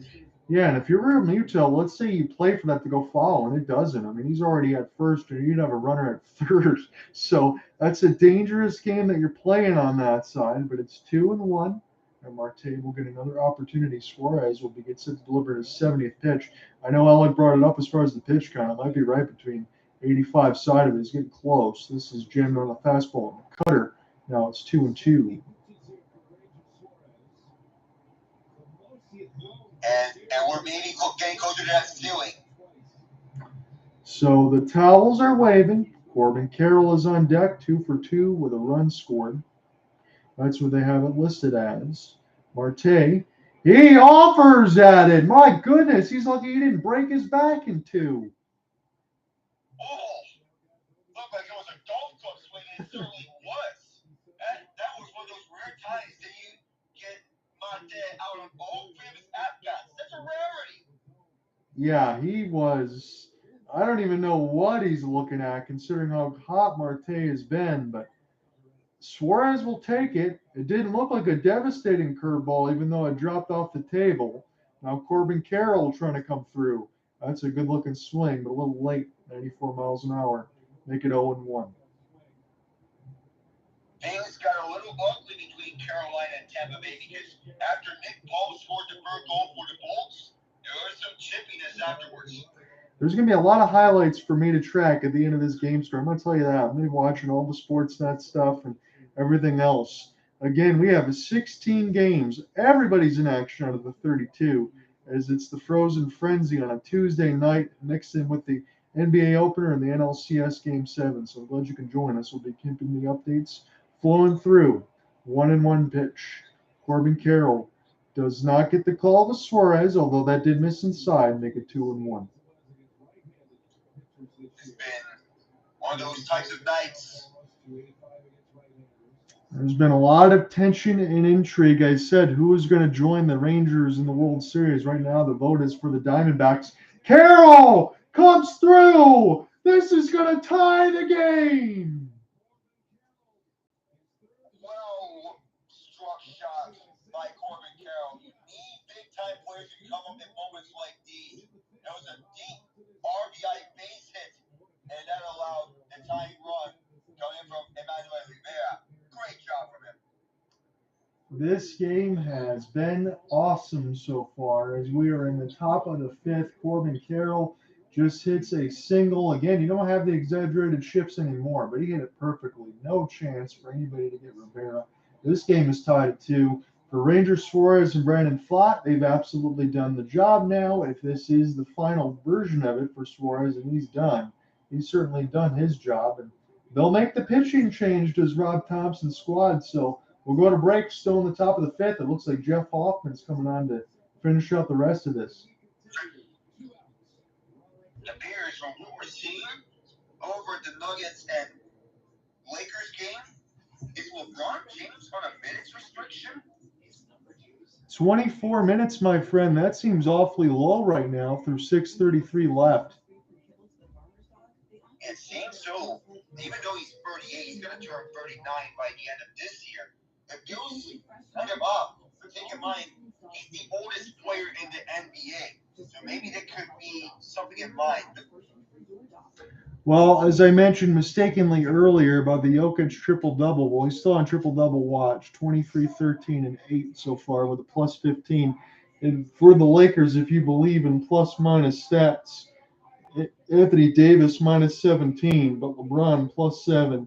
He's got 17, 7 rebounds, and 4 assists, but the Lakers are down 103-91. The nightcap will be Phoenix and Golden State. Again, Chris Paul makes his Warriors debut, but Bradley Beal makes his debut for the Phoenix Suns alongside Kevin Durant and Devin Booker. But no DeAndre Ayton, as we said the other day, so that'll look a little bit different with Nusuf Jurkic on that side. And again, the injury concerns, as Alek brought that up yesterday, that is a large one for me. I don't know if they made the right decision there on that call from the former Robert Sarver's side of it. Don't know if he's still there with all the stuff that was going on, but it's a different look Phoenix team. Maybe they lost their window to me because no Mikal Bridges, no Cam Johnson, but they wanted to make some changes after they lost in the NBA Finals a couple of seasons ago. But we'll see what happens between Phoenix and Golden State. A lot of eyes will be on that game. Matt Ishby, as the new owner of the Suns, he's emphasizing new changes, and with those guys that he traded away, Mikal Bridges, Cam Johnson, to get Kevin Durant, yeah, you got another superstar, and a third one of Bradley Beal. But my big concern is how the depth is going to show up. You got someone like Grayson Allen who can help out, but I wonder if he's going to be enough. That's all I'm wondering, too. Again, I'm not denying that Phoenix can be a playoff team and they can be absolutely spectacular. But we also saw what happened with the Brooklyn Nets in between Harden, Irving, and Durant, didn't we? Yeah, we saw that. It didn't turn out well. Oh. Here's a toss and throw, and Carroll, no chance to get him. Scott was way out. He was way out of position, and that throw was way out from Lovullo. So no chance to get Corbin Carroll. I would love to be a baseball player that's as good as Corbin Carroll. He's got all 5 tools, but that speed. I'm not going to say Ricky Henderson, But I mean, my goodness, he certainly took off for that base, and there was no opportunity. No, Gabriel Moreno's got an opportunity here against Hoffman, and a slider. This split the plate. I'm surprised he didn't swing at it, but make it 1-1. And Torey has a second goal for New Jersey in the meantime. And Vancouver's on the board first against Nashville. It is Ilya Mikheyev. There's going to be a lot for us. Some of those games will start to finish, but we're going to get more and more. Moreno! He'll deliver into right field. Castellanos trying to make the throw. Carroll's got some wheels. And now Moreno's stuck up. Are they going to get out of this? They do get the tag. But this will allow Arizona to take the lead 3-2 heading into the bottom of the fifth. So Lourdes has a sacrifice ground out. It's rare that you see this when there are 2 outs in an inning, but that time it worked for the D-backs. Nice job there. Good setup there for Corbin Carroll, too, as we're in the break.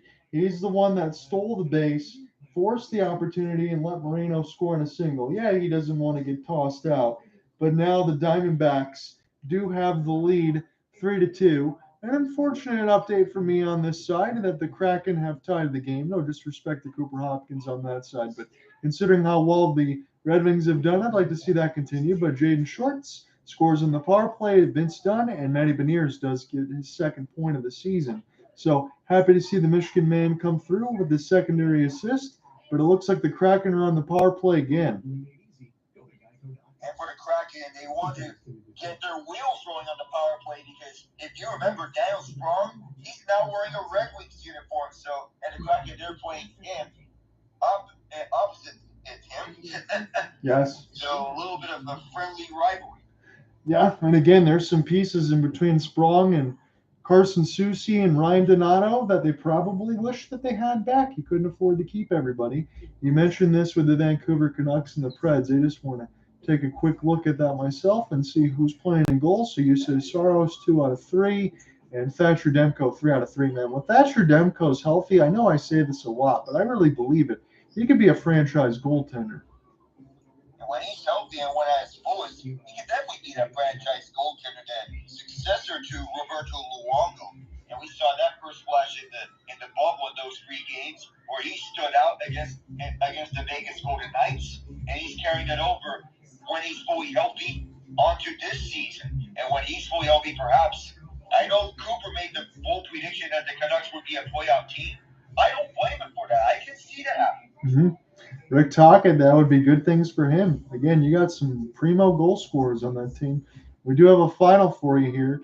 Tampa Bay wins 3-0 against Carolina. Nick Paul, Alex Barré-Boulet, and Braden Point gets his first of the year from Hedman and Kucherov. So Hedman, you made the mention of it, that maybe not going to be able to get as much points as usual. We're all thinking that. Well, he's already got 6 assists, but for Mikhail Sergachev, he's got 1 point. Now he's got 2 because he got 1 today, but he has 2 points and a -8 to go into the season so far because of some of the power play side of it. So Peter Kochetkov, 20 out of 23, and Jonas Johansson, good for the young man, a 33 save shutout. Nice job from Johansson, learning from the best with Andrei Vasilevsky. And even though Vasilevsky, we won't see him until at least mid-November, Johansson's been picking where he left off. Meanwhile, Bowen Byram has just tied the game at the Island. It's going to be fun to watch that one because Colorado's still trying to be one of the undefeated teams. The Islanders giving them everything in front of it. Boston Bruins also in action. The Golden Knights will get set to tip off at 11 o'clock Eastern against the Flyers, who have had a good start to the year. Schwarber! This is the right field line. Is it going to be enough for a double? This might now because Pham didn't play this well off the wall. He'll cruise in with a double against Mantiply.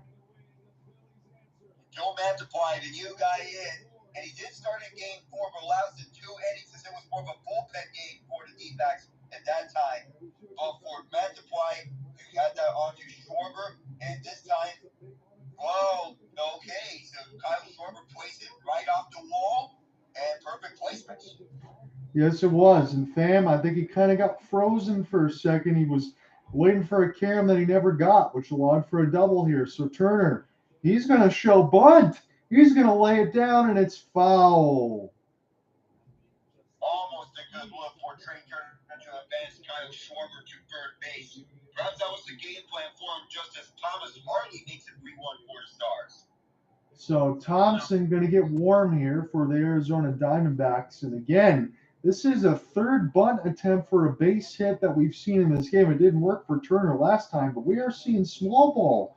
We are seeing a game that's very close between these two teams. So we're just seeing baseball in its purest form. Turner's going to offer, and this is going to keep Schwarber at second. He is out.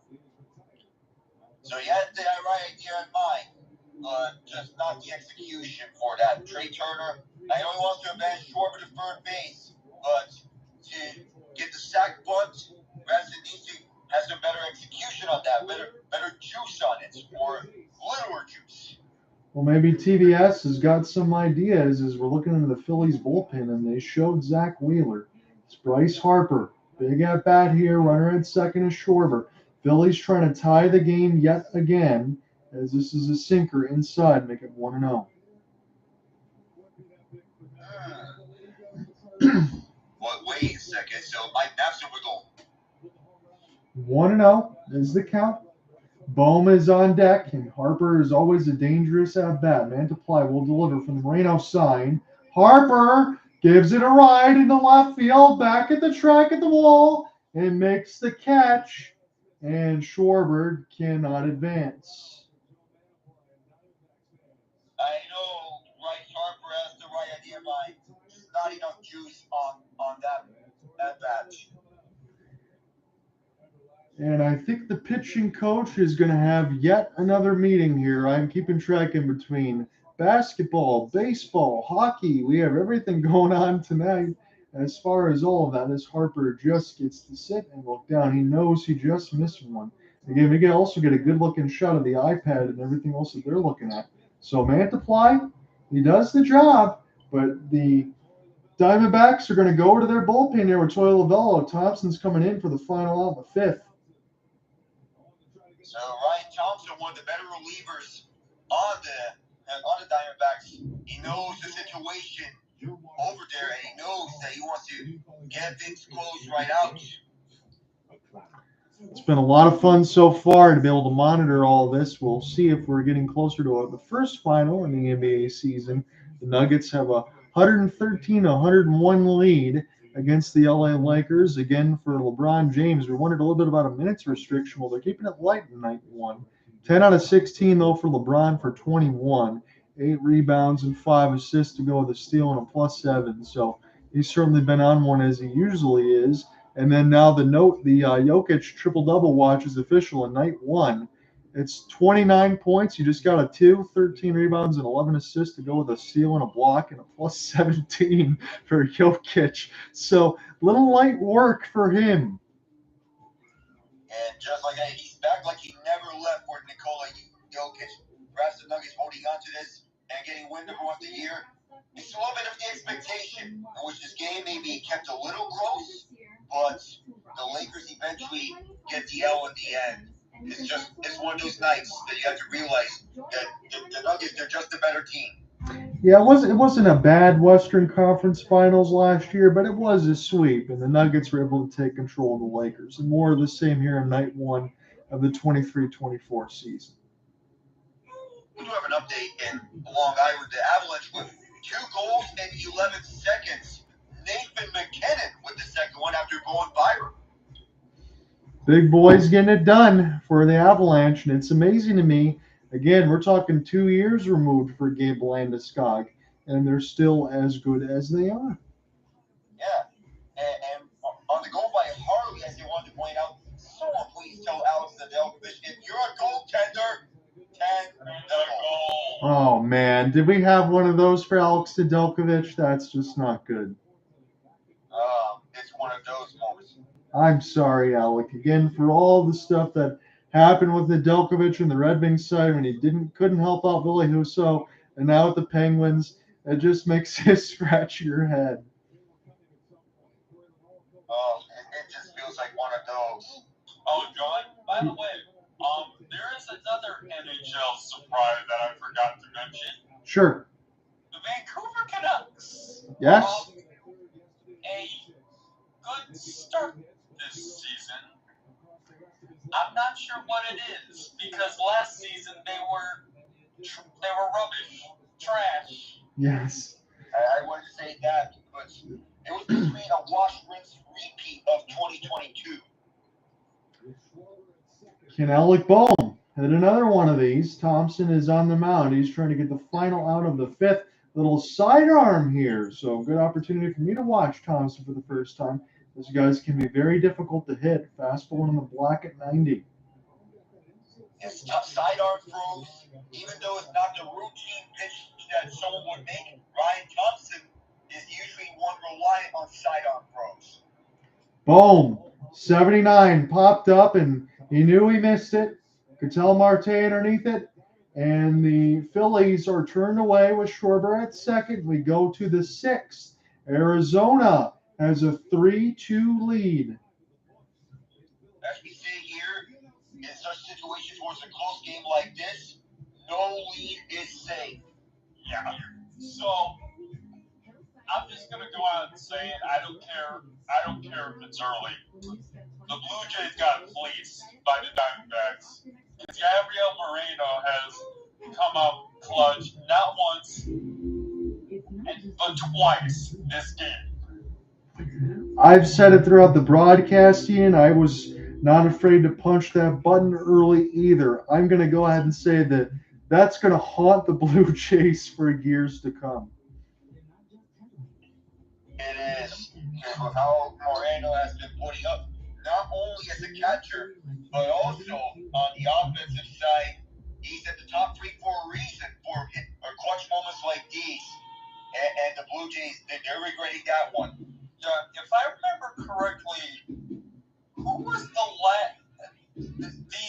Diamondbacks had a really good catcher once upon a time.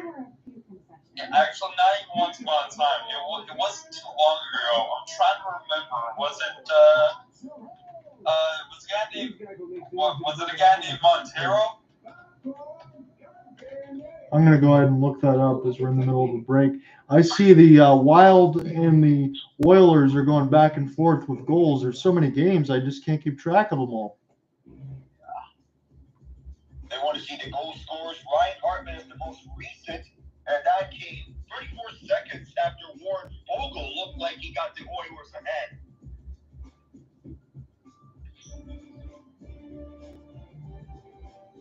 Yeah. 2 goals, 34 seconds for each of these teams. I'm looking through some of the names, and I'm trying to do this quickly here, but I'm not saying anything that jumps out to me, Ian, but I don't doubt you because I know that there's been some. The Diamondbacks have had some good teams.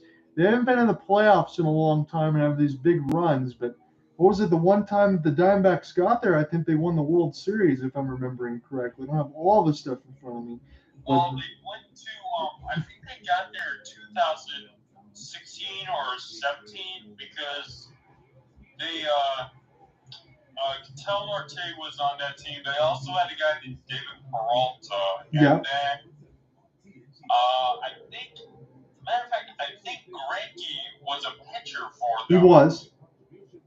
Yeah, so they had talent. They just couldn't, for whatever reason, put it together. Yeah, this is probably some of the best young talent, I would say, collectively that they had, as Walker takes a big cut on Hoffman here. It's a 3-2 lead for the Arizona Diamondbacks. Alek, I'm just wondering, when you're talking about guys like Gregory Soto, Kimbrel, anything else that could be offered in the back end, no disrespect to Jeff Hoffman, but when do you think we're going to see those guys as Walker almost gets hit here? Oh, that looked very close. It looked like this was going towards his arm. So close to getting struck. But to answer your question, when do you think we're going to see any of these guys? Perhaps later in this game. But I'm glad that Rob Thompson stuck to his word of having 75, 80 pitches at Suarez's ceiling before he gets Jeff Hoffman out. Yeah, we'll see, because you're mentioning later in the game. Well, it already is pretty late. We're in the sixth inning, so I'm just wondering how long the leash is going to be for Hoffman and whether Rob Thompson's going to start to use his horses, because Torey Lovullo, I mean, again, it was 2-0. It was a 10 spot for the Philadelphia Phillies against the Diamondbacks, but this does not look like the same team anymore. This looks like the playoff Diamondbacks trying to embrace the chaos as their tag. And this goes to Rojas, and this is an easy catch. Go ahead. Although, this is, now, the Diamondbacks have a lot of hitting talent that's making up for it, but we need to talk about the fact that Christian Walker is not hitting the cover off the ball like we're used to seeing him do. No, he's not. But from what we're seeing is Pham. We'll get this one to Turner, played off an easy up and toss him up. But you're right. And again, Ian, that might speak to the point of why we're seeing so much bunt and sacrifice opportunities for the Diamondbacks to score runs, but it's been working so far. Especially on Carroll Perdomo at the 9th spot, who he can really deal those spots anywhere to advance as the runners. And how about this? The Winnipeg Jets already up 2-0 on the St. Louis Blues. Ouch. I see the Kraken has taken a 2-1 lead on the Red Wings as well, so I'm hoping they can at least try to get one out of that. We do see Jose Alvarado now starting to warm up. Again, not the Aroldis Chapman heat, but not that far from it either. We saw Aroldis Chapman spike 104-mile-an-hour pitch to Chas McCormick's thigh yesterday, so hopefully we're not getting any more of that now, but he was certainly bringing the gasoline. It's 2-0 against Gurriel. I mean, and you go back to yesterday on that Aroldis Chapman pitch. We're not even at the game, and we can already feel that. I mean, that was painful. It reminded me of the one time, the fastest ever hit by pitch, Jordan Hicks on A.J. Pollock.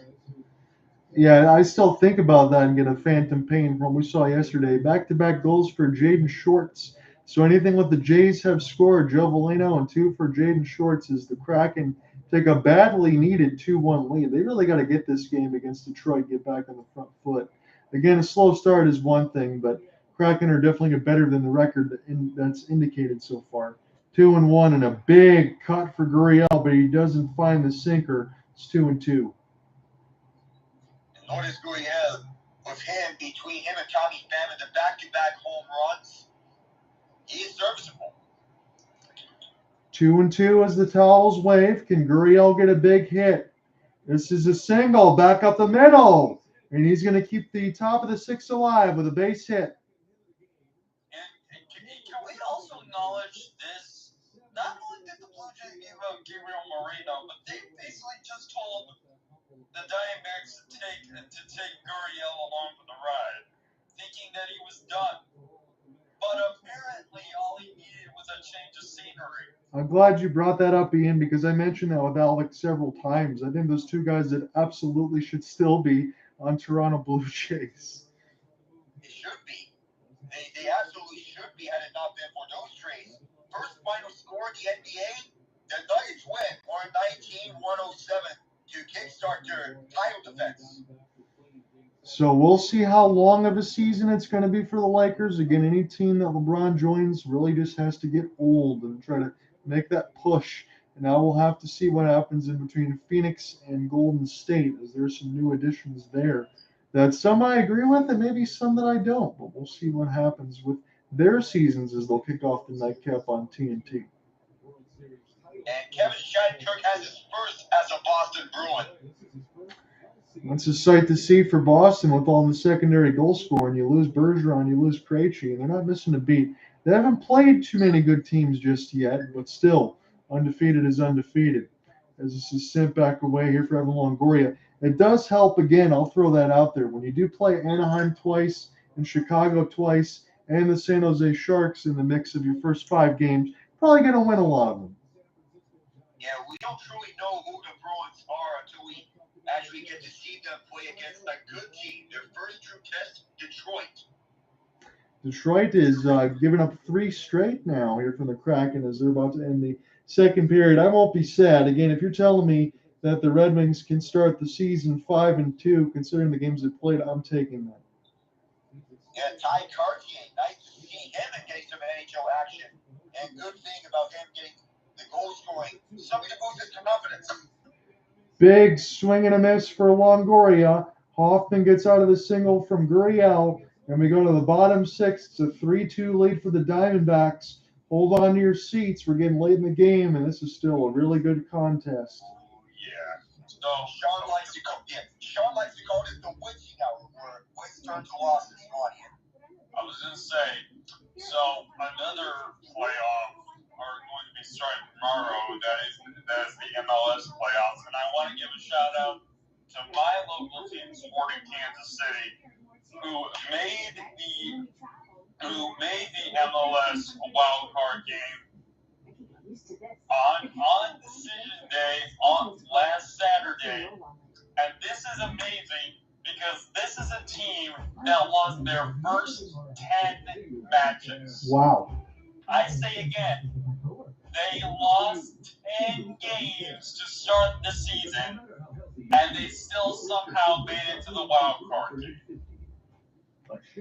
I never had a chance to go to any soccer games here in the Michigan side. I'm waiting for them to get a team like that because I wouldn't mind going. But I can't believe losing the first 10 games on that side to be able to get in. That's usually not what happens on that side. So good shout out for Sporting KC. I know one of my other hockey friends, Nick Edwards, that always joins on. He has been to a couple of those games. He says it's pretty fun. And this feels like the Philadelphia Flyers going on a 10-game losing streak and then making the playoffs the year after they went on a 10-game winning streak and missed the playoffs. Sports can be really bizarre. Well, actually, Alek, this is it. You could do that, except for one thing about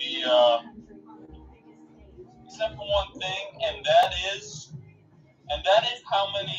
See, in baseball, you have 162 games, which means there's some wiggle room if you have the talent. With the MLS, you only have 34 games. Think about that.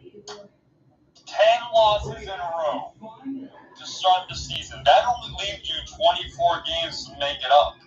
And you have to adjust within season. You don't. Now, granted, they started out with some of their best players injured, got it together once they all came back, but it was close. I mean, they had to. There were 3 teams ahead of them. They needed one of them to lose or draw. One team lost, one team drew, and they were able to get the 8th seed, which means the wild card game is at their home park. So we get a good shot of the Philadelphia Phillies crowd. They are serenading as they get to the point of the bottom 6. They still have a baseball game to win, though. It's 3-2. Thompson's still back out there.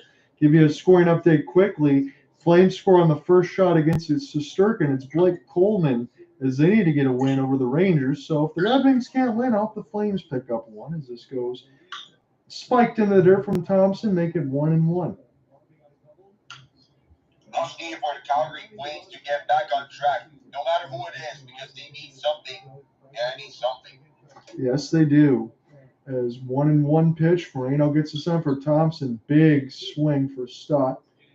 Followed back, it's 1-2. Again, this is a contest that you can split the difference on between both of these squads. Again, Walker scored on a fielder's choice in the first. Ball made a solo shot. Stott, after it split the gap, this is going to be a diving play at second. Nice toss over. They'll get Stott out from Ketel Marte. You had Corbin Carroll with a single to center after a stolen base that scored Rivera. And then Gab Moreno took a 3-2 lead after he singled to right that scored Carroll. So it's been a game that's been close. There's been good pitching. Brandon Fott's final line, 4 innings, 4 hits, 2 earned runs, and 7 strikeouts. Rangers Suarez, 4 2/3 with 6 hits, 3 earned runs, and 6 strikeouts. It's been a little bit of reset here as we have 1 out in the bottom of the 6. So that's worth noting about this bullpen. This is not a bullpen to count out for the Diamondbacks. Not at all. From what I've seen so far, it's not. I saw some of the numbers on the front foot that weren't very good, but now Real Muto will drive one to left field. And that's a good catch for Lourdes. He saw it the whole way. 2 outs. And it's a tie game in Columbus. Ryan Strome from Pavo Mintyukov and Mason McTavish.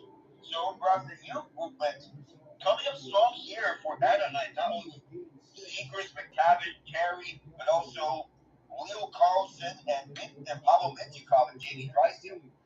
Yeah, it's a Ducks team that is trying to be a pain and keep games close for Pat Verbeek's squad, the former assistant GM for the Red Wings, alongside and former member of the Dallas Stars as well. So he knows what the heck he's doing, and so did his Jim Nill, who's working with the Dallas Stars, who was also here. 0-1. We'll see if Castellanos can break out of his funk. And he's not going to be able to do so now. Is he hot? Perdomo gets a toss over. Diamondbacks still got the lead heading into the seventh. It's 3-2. So the Diamondbacks are doing what they do best with their moniker, embracing the chaos. And they are for sure embracing all the chaos. They're going to be playing not only on the offensive side, especially in the final 4 innings of these games in this NLCS, but how to provide defensively. Marte, for all we talk about his batting, don't count out his defense. I'm going to tell you this, Ian. I'll throw this out to you as well, Alek, on this side. I believe now going forward that the Arizona Diamondbacks are a good team that can do some damage. But did anybody think they were going to get this far to begin this year? I didn't think so. No, to be honest, they went from, let's look at what happened to them last season. If I have my timelines right, last season they went on a stretch of 5-4. They were terrible. Yeah. They were. I mean, it was. I can't even describe how bad that was. And then to turn it around, granted, Ketel Marte is Ketel Marte, established. Right. Established franchise player. Corbin, Carroll, rookie of the year. Your pitching has come through in a big way. Let's see. Walker doing the thing. You made a very, very savvy trade acquisition last season for Rivera, who isn't going to. He's not going to blow up on the stat sheet, but he is the consistent bat and third baseman that you needed, along with a veteran presence like Evan Longoria at your DH. I mean, and to top it all off, you go out and get not one, but 2 game-changing players. Yes.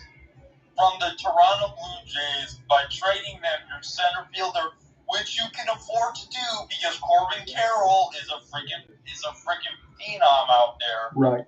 But you get now obviously when you see okay, they're getting a very, very high upside catching prospect named Gabriel Moreno. Sure, of course that's going to be a positive. But you also get along for the ride is Lourdes Gurriel Jr., who is basically a cast-off when that happens. And this guy did he bat 300 for the regular season? Because it seemed like it. It seems like it. His numbers are very good. 261, 24 bombs, and 82 RBI. I mean, that's a dent in the Blue Jays lineup they didn't have. Not to mention, over the last couple of seasons, they lost Marcus Semien as well.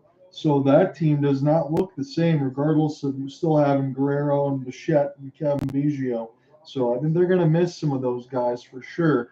Back underneath the action now, and it's a 2-1 obligatory take there for Emmanuel Rivera. He's already been good in this game. Jeff Hoffman is still out there, to my surprise.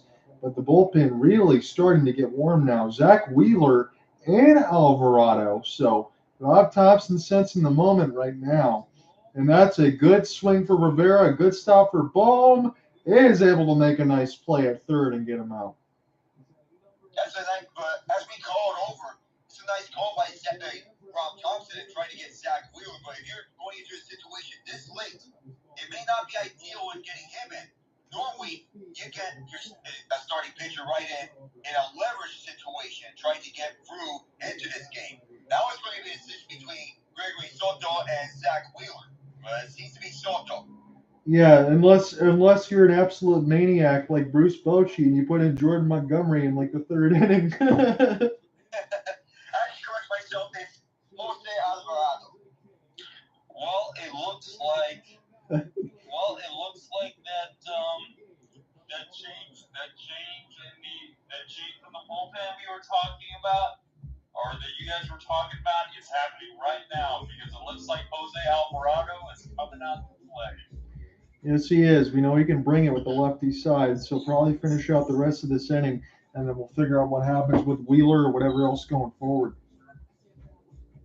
Yeah, because to put it like this, normally this bullpen for the Phillies will be going strong, but as we've seen throughout the last few games, they may be losing some leverage as of late with how Craig Kimbrell he may seem to be pitching himself out of high leverage situations that go towards the Phillies' favor of what we see in games 3 and 4 with how those ended up, with the Diamondbacks being able to get the winning runs off of him. Should we give a scoring update on Long Island here, Alek? The Islanders are making a press to give the Avalanche their first loss. Anders Lee has scored at 440 to tie the game at 4. ESPN may be a little slow on my end, so I didn't see the update, but good job on covering that, John. Yeah, it's a big one that we can look at. Go ahead. Sorry. I was going to say, man, for Houston, we named 4 candidates for manager today. Who do you got? He's got Eric Young Sr., the Braves first base coach. Gabe Kapler, the Giants coach. Ron Washington, and Joseph Payton. Washington. And the bench coach, our bench coach, Joe Espada. I'm not sure about Eric Young Sr. I know he's very long in the tooth, so I'm going to say no on that one, but Gabe Kapler is a strong possibility to me. And, there's a lot of word about this year perhaps being Dusty Baker's last. And if this is it for him, it's been a ride for him. Dusty Baker announced he's retiring last night. That's what I put in the story from what I saw that was tweeted out. I think he might be done. Yes, it is official. It's official. He tweeted. He said he's through. He's looking to go somewhere else. For another team. Some other position, and it will be so. Ron Washington. The first time I heard that name was when it was for some reason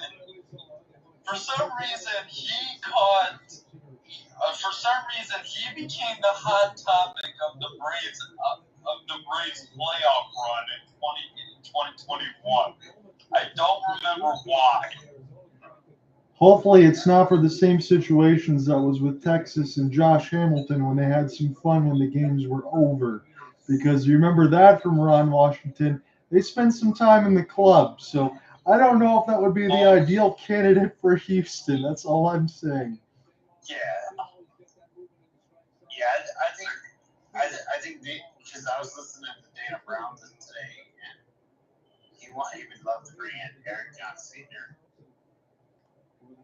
We shall see again on that side, because those are some interesting names that you brought up there. Yes. 0-2 for Jose Alvarado against Perdomo. He can quickly finish off Geraldo here.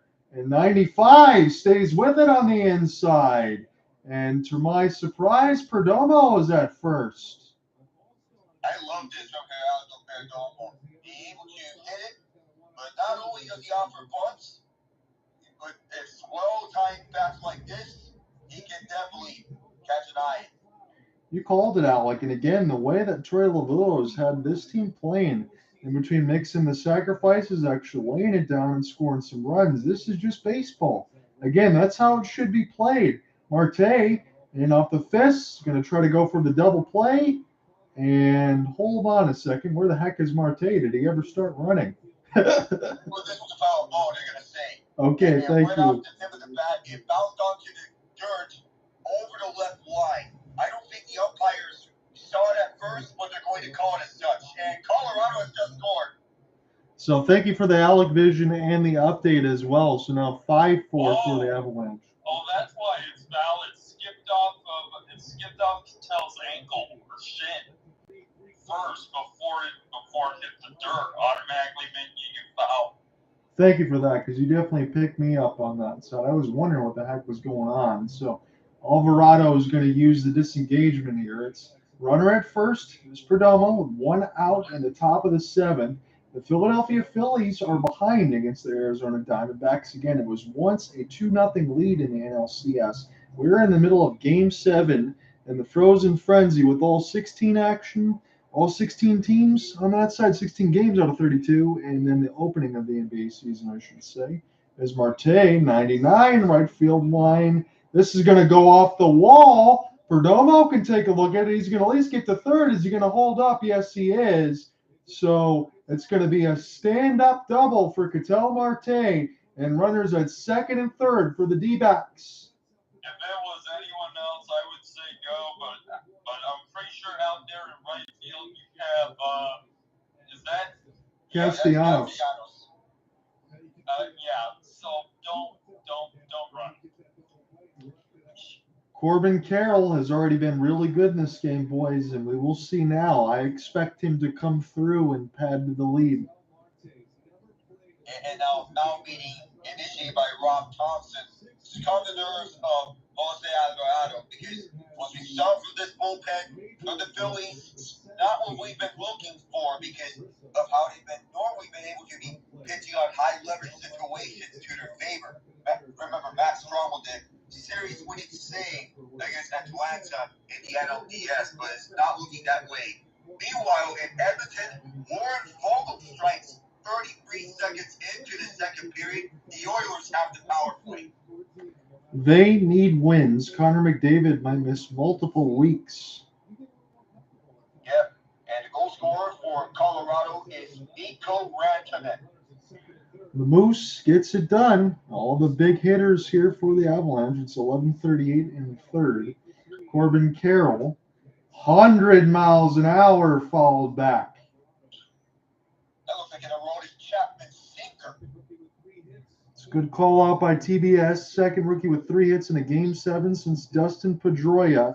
When you think about the smaller size players getting it done, he was one of the best for the Red Sox. 100 will be low. Yeah, and another pitch that has me thinking of Aroldis Chapman and how hard he can deliver those pitches. It's not like the 105 or 106, but still triple digits by any pitcher. That's impressive. Carroll, big swing and a miss at 101. Ramping it up as Alvarado. Make it 1-2. Triple digits are always some of the hardest pitches to go up against. Normally, you're not going to have a chance against those. For a starting pitcher to throw triple digits would be even more impressive. Normally, it's by the relievers. But what Spencer Strider is doing at Atlanta, wow. Well, not only Spencer Strider, but when he's healthy, don't forget about Hunter Green over in Cincinnati. Hunter Green, Consistently throwing 100. Jacob deGrom. There's a couple starters that can definitely do it, and it is very taxing on your arm. That's why the bullpen guys usually do it the most. 1-2. 100 miles an hour into right field. Nick Castellanos makes the catch. Should be deep enough to score Perdomo. And Corbin Carroll comes through, and the Arizona Diamondbacks take a 4-2 lead. Let's see, up next for the Diamondbacks, it is, it's Moreno. Yes, he is. Moreno, the guy that Blue Jays fans may be seeing in their nightmares because of the Dalton Varsho trade that we covered previously and many times before. I know Rob Thompson wants to change up to his next guy over at the mound. He's definitely initiating a mound meeting to get his next guy on. But now, you mentioned about the arms that normally the relievers throw those triple-digit throws. And we got into this topic before, John.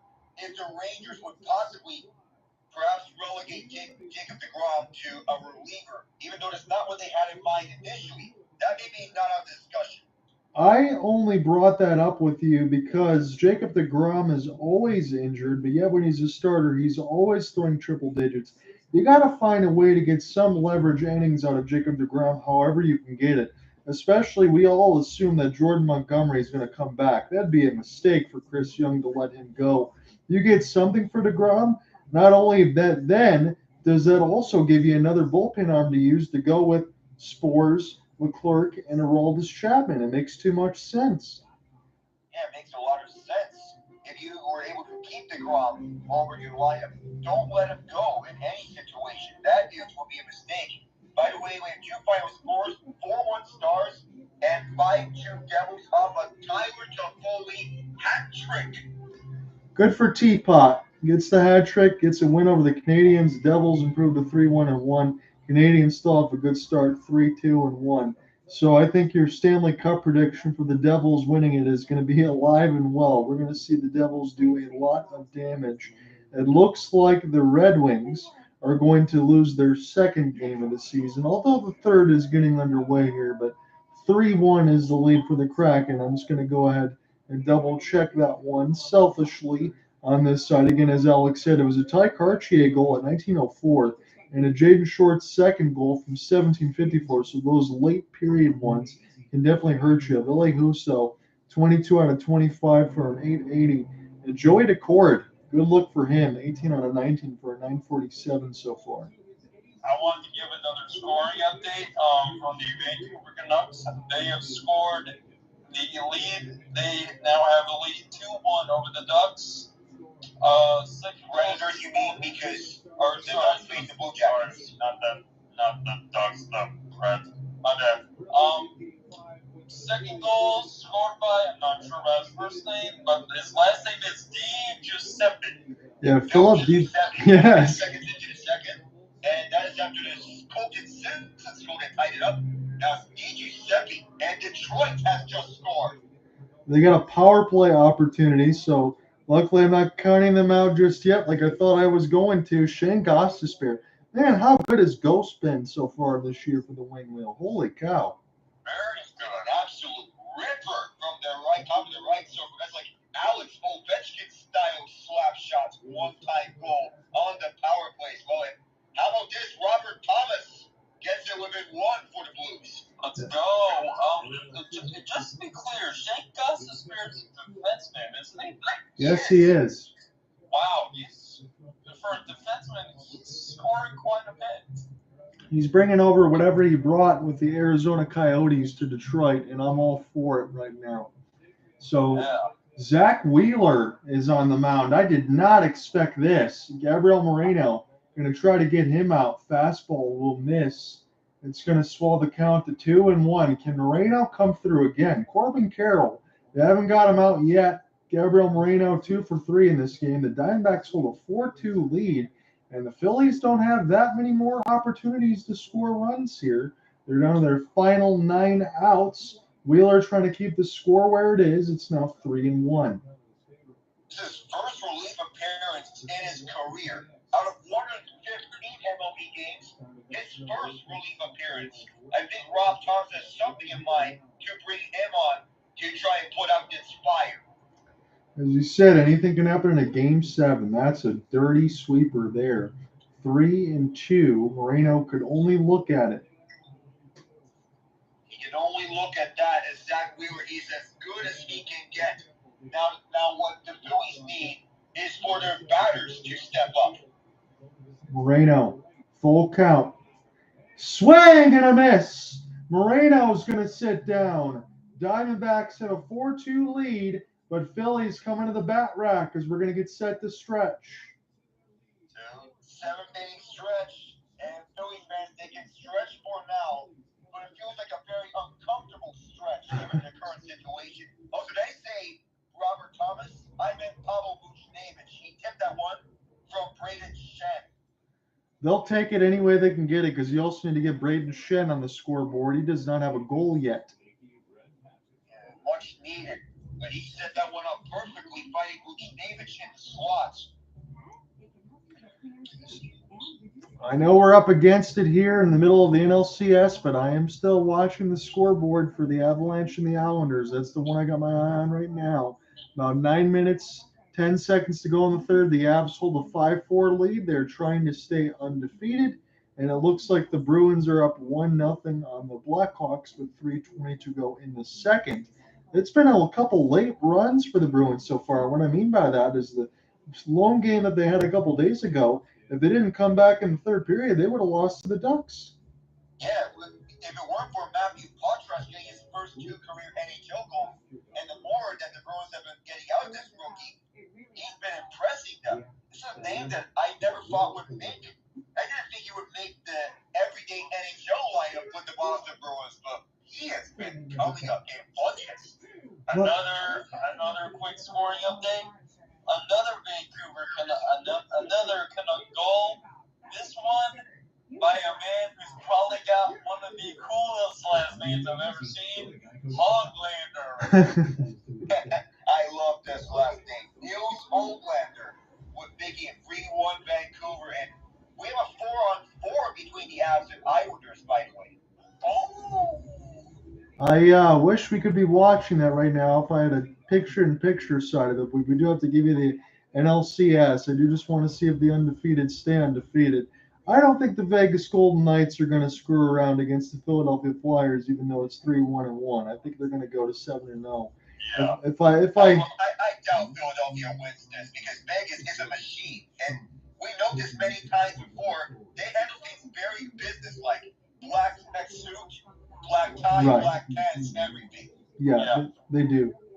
I just want to point out that while it may be 1-0 Bruins, the Blackhawks and Bruins game, I want to point out real fast that it should likely be 1-1 because Connor Bedard scored a goal, but it was taken away by a very questionable offsides call on a Bruins challenge. Yeah. It's like John Beecher forced the offside on Andreas Athanasiou. Athanasiou taking that puck away from Chicago, but it was last possessed by the Blackhawks. I felt like the goal should have counted. Yeah, Alek had mentioned that a little bit on that side to me. Again, I'm going to have a lot of highlights to peruse after this game story. Pavel Zacha got his first that did stand from Shattenkirk and DeBrusque. And for Zacha, again, it's big that he got his first goal because for some of these Boston rookies, if they continue to perform, Zacha might find himself back on the second seat. If Poitras keeps this up, I'm not saying that he's going to be the next Bergeron or anything because that would be lofty expectations. But if Poitras can keep it up, he could be finding himself playing up there with David Pastrnak on the first line. Yeah, you need somebody to be able to counter the very high skill for Brad Marchand and Pastrnak. So whoever can do that the best is going to get the opportunity. I don't disagree with you. As far as an NBA scoreline, again, they got the final with the Nuggets and the Lakers, 119-107. Phoenix has the early lead in the Bay at 17-12. And Arizona's making some changes here over the outfield. They put Alek Thomas at center field, shifted Corbin Carroll to his usual spot at right field. That used to be Jake McCarthy's spot, but he's not available for the NLCS. Well, go ahead. Let's remember, even though Alek Thomas has come in mostly for pinch hitting duty, he has been clutch as a pinch hitter for the Diamondbacks in this series. Games 3 and 4. So Exactly. Andrew Saalfrank is the one that is going to be on the mound now in the seventh. And quite frankly, as I hasn't covered Arizona too much, these are some names that I'm unfamiliar with. But if this continues, I will become quite familiar with them because all that's on the line, fellas, is a trip to the World Series. As this one misses low, make it 1-2 against Marsh. Something the Diamondbacks have not had since 2001. Yep, the year I was born. Their 4th year of existence. That makes me feel old because mine is 1987. You're talking about 2001. Swing and a miss. This is sent to the first base side, and Marsh is out. Better call Saalfrank. So All sorts of March tried it. So let's just say this again. We see this on the TBS side. The World Series coverage TV side will be at 7. It'll be about an 8:07 side of it, as they're going to look for Saul Frank now and Torey, Lovullo, and everyone else on the meeting on the mound. Ladies and gentlemen, if you are listening to this late on the YouTube side or wherever I posted on the Hopeless Sports Guy, we are in the final, let's see, 8 outs, and Christian Pache is going to get set to go here on the bat rack. So everybody's being used in this game. Whether or not you expected a 4-2 score line, and for Arizona to come back down 2-0 in the series, they are giving everything to the Phillies that they can handle, and maybe they'll do the same thing that Texas did to the Astros. And for Pache, this is the guy who I believe would get the majority of the at-bats. Rob Thompson decided to go with his defensive ace at the bats. And that didn't really turn out well on the offensive side of things. But Rojas has most of his value on the defensive side. Pache is a better batter than Rojas is.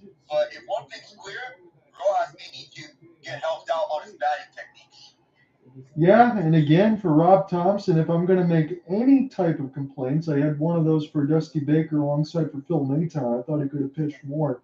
And that bases loaded situation early in the game, you could have put Pache in for Rojas to see if the Phillies could come through. They did not. He punched out.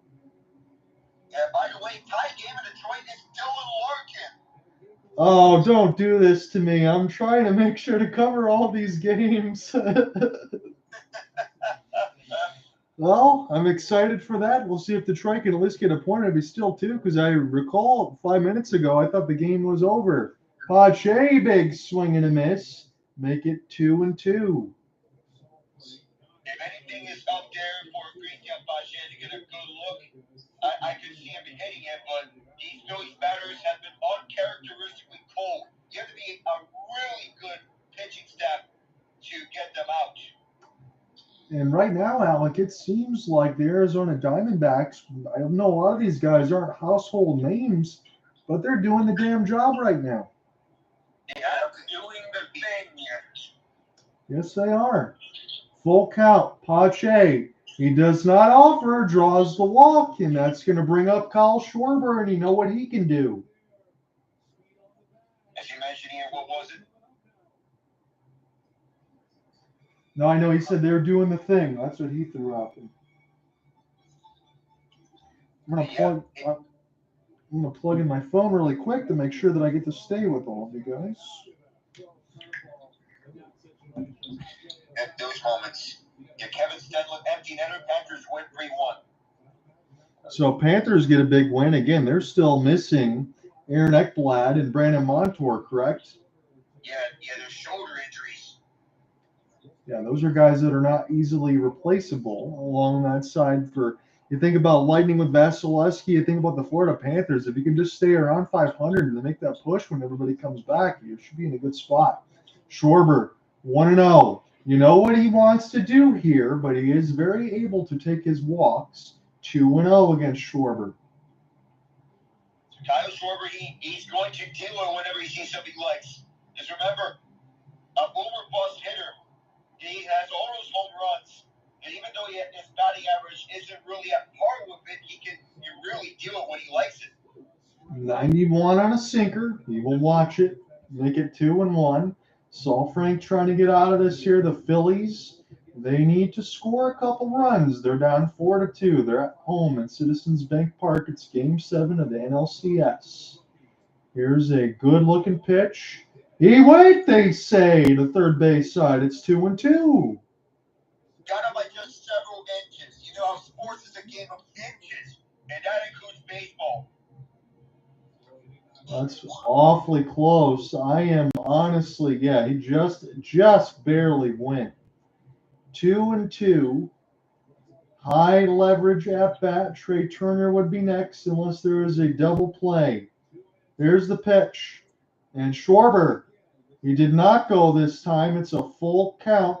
Saul Frank trying to make sure he doesn't give back-to-back walks. That also looked awfully close too, but he barely missed a swing. It's a game of inches, as you just said, Alek. You get the shine of the light on Schwarber's helmet. Here's an opportunity. Big swing for Schwarber. It's still a full count.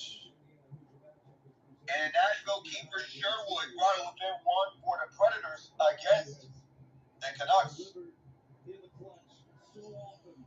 Full count. High leverage situation. Again, we're running out of outs here for the Phillies. They want to go back to the World Series. They're down 4-2. Schwarber at the dish. And he spikes it in the dirt. It's back-to-back walks. So the Phillies, they're really not got it. They know about these pitches and what South Frank has been dealing with. And I think Joey Lovullo is going to come out and initiate this mound meeting. Perhaps it could be it for South Frank. So they did call South Frank in the end.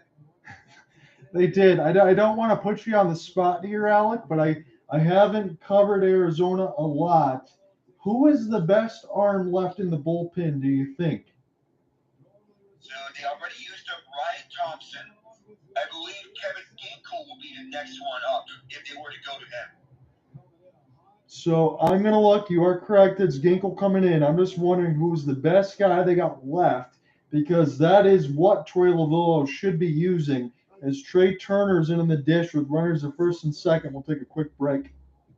So yeah, between Ginkel and everyone else, I wanted to bring this up because they already used Thompson, and perhaps if this is all hands on deck approach that they're going with, they can choose between Ginkel, Miguel Castro, Luis Frias, but they'll have to save up if they have a lead heading into the last 3 outs of this game. Then I believe they should hold on to Paul Sewell for that exact situation. Oh yeah. I'm pretty sure Sewell still has a 0 ERA unless that changed. I know for a fact, again, I don't try to stalk anybody's social media side of it, but sometimes I'll look at what Alek will post or what Ian will post or Cooper will post, and I noticed that he did put some likes on the Arizona Diamondbacks because of Paul Sewell. So if he could close this one and have Arizona go to the World Series, I think he can at least save that. For the night, no matter what, you do not bring him out in inning or 2 innings early. You go through every single pitcher you have before him. Exactly the game plan I go with. I'm just jumping back in. I had to go ahead and look at a call, so my apologies. I'm back in here now. They're showing Saul Frank. How about this? 13 batters faced in 7 walks. My goodness. Feels like a lot. And it could be something if the Phillies were to come back into this game. Because remember, Jose Altuve had a 3-run home run with the Astros down 4-2 in Game 5 of the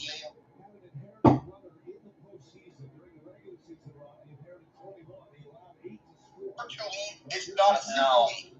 It is not. So Ginkel. I would have almost had one. Ginkel going to get set to come in here as it's Trey Turner walking to the bat rack. All that's on the line right now is a trip to the World Series. Couple walks there for on the other side for bullpen relief. The Phillies fans, they do not sit. They stand, they wave the towels, and they bring the intensity. The love that they show to their team at Citizens Bank Park kind of seems unparalleled. High leverage at bat at its finest. Turner with a huge swing to start at 0-1. And the move may be a little bit more somber if they go on to lose this and they go on to change focus to the Flyers. If they win this, they will be a little more happier. And Detroit has just taken the lead on the Kraken. The Avs have put it away on the Islanders. They're really pulling at my heartstrings, my friend. It's 0-2 now for Trey Turner off of a huge swing. And this is the third goal for the Red Wings in the third period. All of them have come on the man advantage.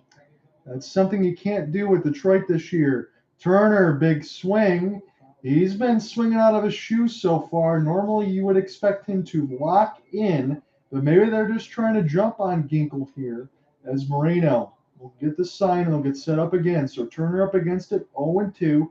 Double play is not likely with the speed of Turner, but we'll see what happens. 0-2 pitch as he gets the sign, looks over from second. Now we'll step off and rethink things. So Trey Turner, he's definitely want to use speed. And if he's going to take off and run in such a situation, he's going to use that to his advantage. 0-2. Take a big breath here. Turner, there's a swing. He's going to pop it up and throw his bat in disgust. And Alek Thomas underneath it makes the catch. 2 down. He doesn't like that. He saw that this bat that he didn't like. He knew it did not have the distance. Certainly was staying in all sorts of green grass. So that's why he threw that. I get his frustration. So to our exit point, that game away for the Avalanche.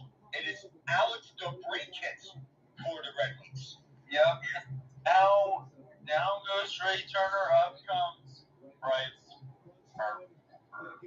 Harper is the man in these type of situations. He's absolutely clutch, and he's got to come through right now. Runners at first and second. This is spiked in the dirt. Good block by Moreno. 1-0. Bryce Harper, he's known for these situations dating back to Washington. When he's coming over to Philadelphia, the hope is that he would pull through in such situations like these, and that's what he brought him in for. 7 for 43 with runners in scoring position with 14 strikeouts are the Phillies of late. That's why they're in this situation.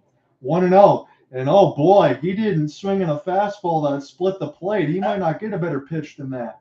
That pitch by Ginkel there, John, that was right down the plate, almost like he was daring Harper to swing. I don't think he can afford to do that again, Ian. That was dangerous. No, you don't do that again. 2-1. Harper takes the knuckle curve for a ball. Torey Lovullo's squad looks on here as Ginkel gets the sign from the dugout. He wants to make sure now. I didn't even check Moreno what they want to do. They got to be very careful with Harper. 2-1. 96. This is center field. Thomas backing up. And he makes the catch. Ginkel will get out of it after a couple walks from the bullpen side. They go to the 8th. Arizona still up 4-2. I think, correct me if I'm wrong, but Ginkel is still in single-digit pitch count. I believe so. And so now the decision for Torey Lovullo, what do you do here? Do you keep Ginkel for another third of an inning? Do you keep him for 2/3 of an inning? Or do you put someone else in this situation? Do you go to Miguel Castro or Luis Frias? This is the decision where it comes down to. If they take care of this lead, then you bring in Paul Sewald for the 9th. I would say give Ginkel at least one more. If he is able, like, let's say it's a 1-pitch out his next time up. If he gets a 1-pitch out, you give him the second batter that inning, but no more than that. Or, you know what? Ginkel, for the most part, was pitching some filth. Maybe you say, hey, this inning, it's yours. I'm going to split the difference with you boys here on this side because I'm leaning where you are, Ian, on this side. These look good. I might give him the whole inning, or I might bring in Sewald for a 4-out save. How does that sound? Could be something to pay attention to on a 4-out save opportunity, just as the Avalanche get another empty netter to put away the Islanders. 7-4 the final at Long Island. 7 goals, as you said, for the Avalanche as they improved to 6-0. So one of the other 2 undefeated still left to go here. The Bruins holding on to a 1-0 lead against the Blackhawks. And it looks like the Golden Knights and the Flyers, again, about 25 minutes from getting underway there. Yep. And how about this? Here's something you're going to like here, John. Adam Fantilli shoots and scores. Yes. In Columbus. It's good to see Adam Fantilli, Kent Johnson, any of that stuff with the Wings. Thank you for the shout out on that from the Michigan boys. I like to see that. Hell, I mean, for all the stuff that happened with the Babcock situation, he didn't even get to coach one game. But for those young players on that team, I'd like to see Columbus start to do well because I don't mean anything bad when I say this, but they haven't been relevant since they stepped in the league. So this might be the best team that they've had. Well, I would wait. Hold on. Are we talking about the Blue Jackets right now? They had the run during the bubble side that I will give you with the. No. Because the most relevant thing for was when they absolutely humiliated the Tampa Bay Lightning, who won 62 games. Yes, but that is it though. Yeah, that's still a pretty big achievement, at least for the standards of us who we love seeing the big guy get taken down, unless it's Oshie, in which case we don't. I won't disagree with you, and I'm going to get back into this call in a second. And yes, that moment is correct. But think about guys like Nikolai Zherdev and so many other players. There's been nothing good for the Blue Jackets. So like this is the time now. And Jarmo Kekalainen, he better have that be the time because honestly, most GMs probably still wouldn't have a job considering. Yeah. Although, okay, so right now we're at 2-1. Pitch going in. So 96. Christian Walker puts this at 3-1. Zach Wheeler's still out there. And for Rob Thompson, with the host of closers that he has right now, he's not elected to go with any of them. And that's kind of curious to me because that's why you brought him in for. 3-1. Christian Walker inside with the fastball. And unless the count is incorrect, he draws the walk. He didn't even know it, did Christian Walker, but now he'll go to first. Wow. Yeah, he didn't know at first, but wow. Wow, indeed. The Diamondbacks can put away the Phillies here. I never would have expected that an 84-win team would head to the World Series if they hold on to this lead. Is there any thoughts from what I just brought up about the bullpen situation, about what's not being used? Because I'm shocked. Yeah, I mean, you don't even bring out any of your bullpen guys. You don't even let you go Cervantes, Dominguez, nor Matt Strum or your closer, Craig Carroll. But in this situation, I don't think there's a need for Carroll right now. Well, No. Wheeler at this point, he's looking like he's having trouble locating. You put Alek Thomas on, you got speed. And I know that there's a runner at first with Walker on that side, but still can make things happen. Wheeler's got to find the plate. He's got to make sure that he keeps it at a 4-2. As it's a – go ahead. And we also got to remember, the late innings are Alek Thomas's time to cause a little chaos. I want to see if your premonition is going to come true here. We know we said that before with the late side. Alek brought that up, and so did you. I want to see it. 2-1 is 95. Right field wide. Castellanos trying to run and get to it. He makes a great basket catch. Oh, Wow. That's a great chase down from Castellanos. Yes. This ball go all the way to the right line. He knew where the location was going to be. Racing after the ball. Great instincts. my premonition was You're not wrong, Ian. When you smoke the ball like that, there is nothing wrong from what you just brought up. Castellanos just made a great play. Amazingly so. Bad news for Calgary. Adam Ruzicka's hurt. Oh, boy. As if it couldn't get any worse, man. Well, I hope that when I get a chance to talk to him soon that I can talk him off the ledge here a little bit, but at least I guess he's happy for me on the Red Wings side. I'm trying to see if they can hold it. Hopefully Adam Ruzicka is not seriously hurt because he's been playing pretty decent this year for Calgary. He has been stepping up in a bigger role for them and having him elevated right up for this lineup. He and Jacob Pelletier. So we'll see if another former Blue Jay, Lourdes Gurriel Jr., can get it done. Again, I can't mention this enough. Wheeler's still out there. What's this ninth situation going to be like when we get to it? Nervous fans now at this point, as you would expect in Philadelphia. 1-1 pitch. This has been a nail-biting type of game. Gurriel, that's called a strike. He did not get the benefit, but Wheeler did. It's 1-2. Normally, Wheeler will have control of his pitches as he would usually do when he's the starter because he's their ace. But it doesn't seem like that type of night. No, it's not, but he got the benefit of the doubt there. 1-2. He's trying to punch out Gurriel. 96 followed straight back. We'll do it again. Still 1-2.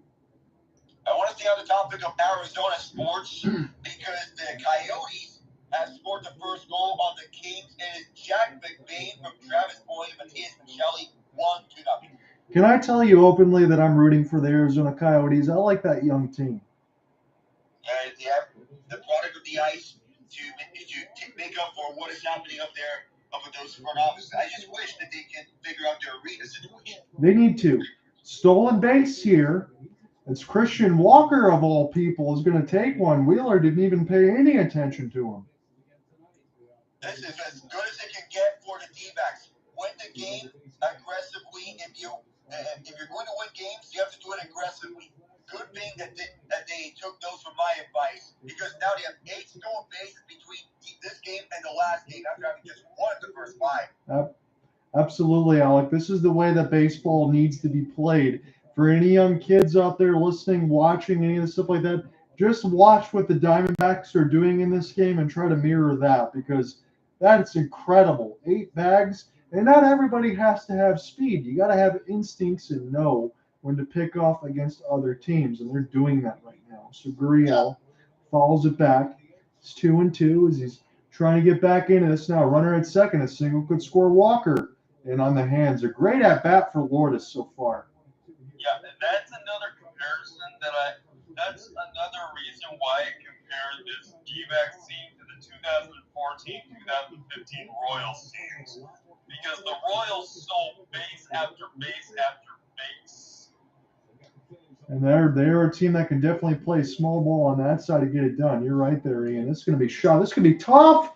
Is it going to be a great catch for Turner with a basket play? My goodness. Ooh! He made an underhanded catch right above it with his back turned towards Zach Wheeler. Making the catch right up in the air. That's like an NFL wide receiver run after catch yard on a deep ball. So you go on that, and then he makes the catch sliding right down. This is as pretty as it can get for Trey Turner. Well, that's why guys like him get $250 million. That's one of the better defensive plays I've ever seen. Running the wrong way, going backwards, trying to get this off a no look and making a basket catch. A little how do you do from Trey. That really is a how do you do moment. So we get a mound meeting initiated by Rob Thompson. So I don't believe there's going to be a pitching change. Wheeler may stay in for the moment, but you still have a runner at second base, and you're going up against David Smith now. Well, boys, I have to ask you this. I know we have a lot left to go in the game, but are the Diamondbacks really going to do this? We never expected this. I know the first series between them and the Brewers was a toss-up, but I thought that the Dodgers, there was a feeling to me that they were doomed because of a lack of pitching staff. Against the Phillies? What? Right. I'm not ready to punch that ticket yet.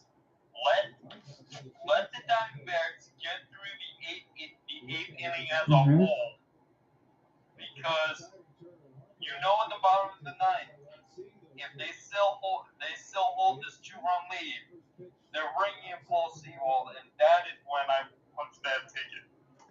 Because full ball has been darn near unpinnable. Well, this game has been everything that I could ask for, and alongside Alek and Ian on that side, normally run through the color and the play-by-play and bring us all the extra updates.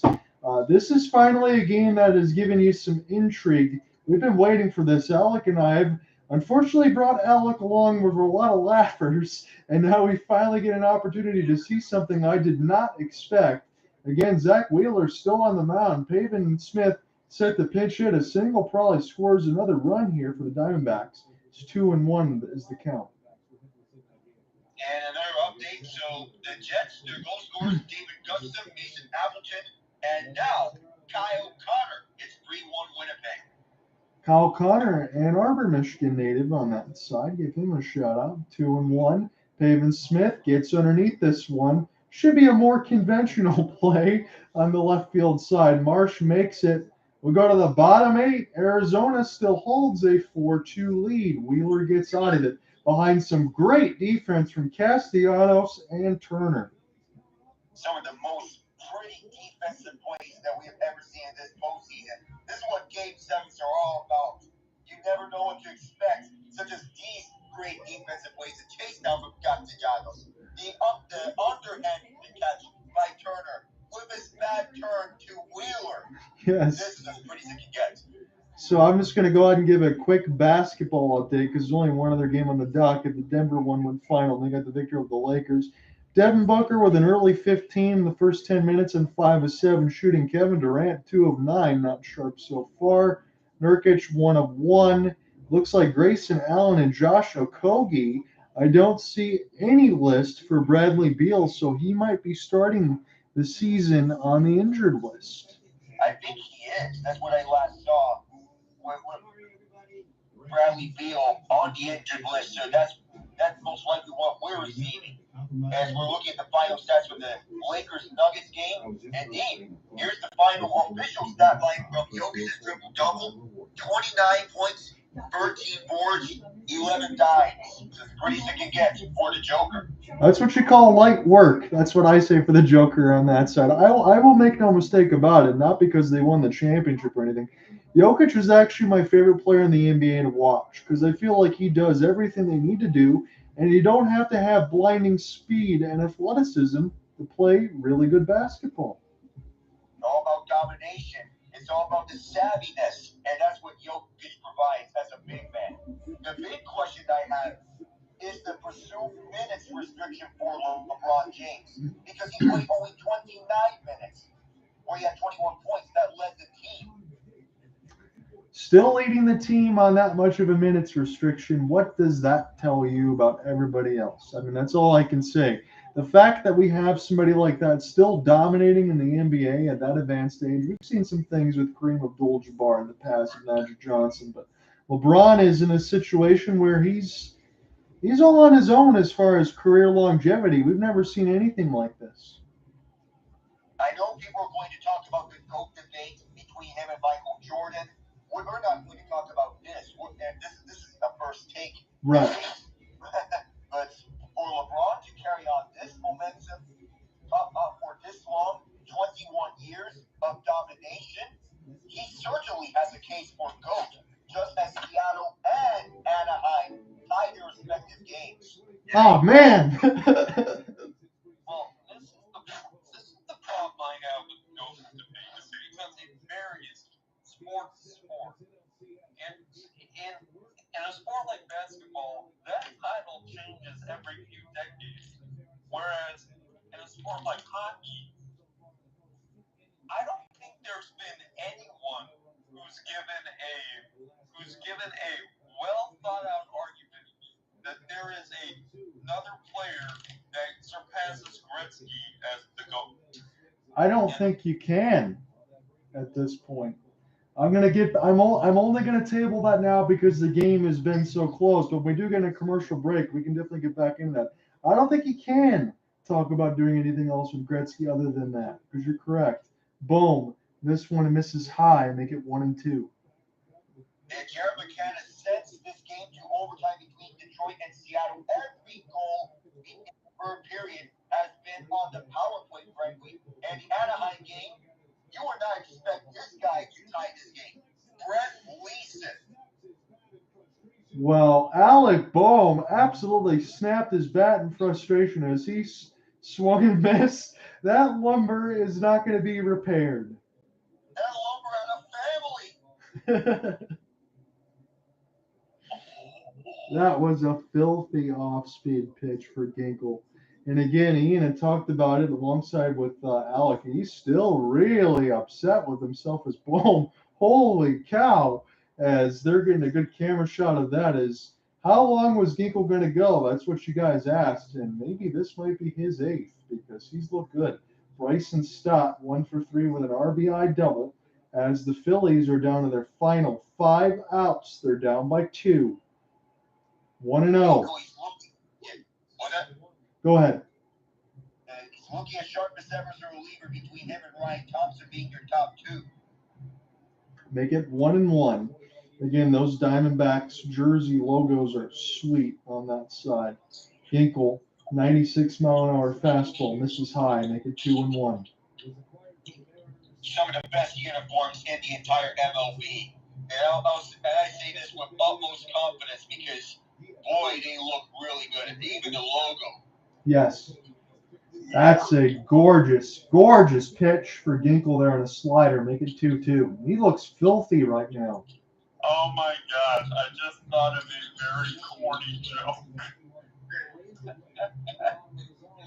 Kind of like an RKO, the Diamondbacks have come out of nowhere. And for anyone who's a wrestling fan, you know who does the RKO and what their nickname. Well, an RKO is being delivered by Ginkel here to Stott. He sits down Bohm and Stott on nasty pitches. His best Randy Orton impression. Going to that, Randy Orton indeed. Shout out to you if you find this space. By the way, the Brewers, 2 goals, 56 seconds. Matt Patras, Trent Frederick. While the Kings have tied it 1-1. Banks 2 on Jay Kopitar. And gets the call, does Ginkel, and on the slider. Real Muto can't believe it. He says, I know that's low. He goes, apologize. Made a bad call there. See if they can get a makeup one. But Ginkel looks like he's going to close out this 8th, and Seawald's going to get the 9th. We were wondering that situation, but for what Torey Lovullo was able to watch here, there really is no other reason to go to anybody else. He just looks so good in the 7th. He looks good in the 8th. He gets the sign from the pitch count part of it. And Moreno will get it settled. 1-1 and 88 slider. This one will miss the plate definitively. Make it 2-1. The Phillies still have their best chance here before Seawald comes in. Even though Ginkel is at the mound, this is still your best chance to strike. Because when Seawald comes in, Lord help you. 96 on the outside black. 2-2. And by the way, Jordan Everly, fan on a potential game-winning one-timer. We're still tied at 4. Oh, man. At least the Red Wings got a point, so they can at least go 5-1-1 at worst. I will take that considering it's been a hell of a run. See what happens on it. This is a hell of a contest that we got right now in the NLCS Game 7. 2-2 is the count against Real Muto. It's a 4-2 lead for the Diamondbacks. And he went! Ginkel punches out the side as we go to the 9th. Holy cow, we have ourselves a game going down to the final 3 outs. If Arizona expands on this lead, it would make the Diamondbacks in a more comfortable spot. But we remind you, they've had 4-2 score lines twice before against the Dodgers in games 2 and 3. Well, it is sweaty palms time as far as I've been feeling that for a couple innings now. It's been so close. We've been going through all of these NHL scoreboards. My head's been spinning, honestly. There's been so much going on this Tuesday night. Yeah. And Green is courtside with the NBA on TNT cast. Yeah. But man, I'll tell you what. This team, this Arizona Diamondbacks team, man, it's just, again, I see so many compares. I see so many similarities to those Royals teams. Not only do you have consistent hitting throughout the lineup, maybe the off series by Christian Walker, but you have consistent hitting, adequate to elite starting pitching, and to top it all off, you have a killer bullpen. And that that if you have a 2-run lead, that's it. Well, I can tell you this, Ian, on this side, when you're making that apropos comparison, and that's 7, 8, 9 when it was like Holland, Davis, and Herrera. Well, if Ginkel pitches like this, I could see that in the 8th and the 9th with Seawold. I absolutely agree with you there. It's a very good point, Ian, about the killer bullpen because they've been so electric to watch. They can absolutely deliver in tight games between Thompson, Ginkel, Seawald. That's the top three I'm going. The days of HEH, man. That was those. But see, all the Royals had to do, game after game, they just had to take the lead into the sixth inning, and it was wraps. Yeah. Because no one was hitting Holland, Davis, and Herrera. Nobody. And on top of all that, in 2015, their World Series season, the Royals, their GM, Dayton Moore, who it's a mixed bag with that man here, but he won that World Series. He recognized they didn't have enough starting pitching, so what does he do? Trades basically nothing for Johnny Cueto and rounds out that rotation. We're in the 9th inning here, and Zach Wheeler is still on the mound. He's going to go through 3 innings of work, and they are going to make sure that the Diamondbacks are held to 4 runs. I cannot believe it at this point. Rivera with a swing. This could be tough near the left field side. Who wants it? It is Marsh. He makes the catch. I wonder about that decision to keep Zach Wheeler in for this third inning because this is a very curious decision. And should the Phillies come back and complete it, perhaps this may change up a lot of plans for Game 1. Do you go Aaron Nola to begin with in Game 1 of the World Series? Or do you stay with one of your relievers to start off, like Christopher Sanchez? But this game plan, if they win this, it's going to look very different. It is. And again, I think it was just a matchup situation from what we saw. So Wheeler did an excellent job, although his team's down 2. It's not his fault. He didn't give up any runs. Strahm now will be the pitcher that's going to take over and try to get the final 2 out seamlessly before the Phillies have to go to the bat rack, at least down 2 or more. So we'll take a quick break. We'll go ahead and give you some more updates as we go along. I'd like to see the Red Wings get the extra point, but I can't believe again, as I check back into this selfishly, all those goals in the 3rd period, and DeBrincat again, he's got 9 already. I mean, I can't believe it. But in the end, it is Seattle coming on top. Jordan Everly, who fed on what could have been a game-winning one-timer, he has a game-winning tap-in goal on that pass from Jared McCann. And 2 missed opportunities for the Red Wings, one from Joe Valeno, the other from Lucas Raymond, the latter hitting the left post. Well, you know what, Alek? I'll go ahead and say it as plain as day, and I'm not even saying it as a Red Wings fan. You entered the 3rd period down on that side at 3-1, and then you come back and find a way to get a point. I'm going to take that. With this Red Wings team being up and coming, any point, anything you can get. It's still a young Red Wings team, and all the questions are about if they have enough to make the postseason. Perhaps 1 point doesn't hurt.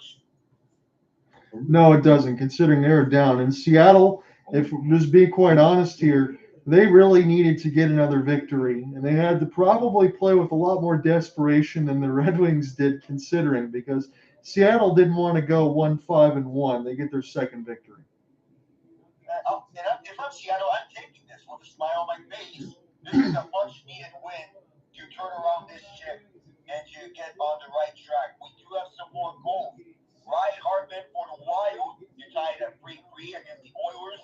For the Rangers, it is a tie game 1-1. Alexei Lafreniere, the much-maligned first overall pick from 2020. Could this be something to turn his career around? We'll wait and see. And the Kings, 3 straight goals. The latter 2 from Trevor Lewis and Trevor Moore. Trevor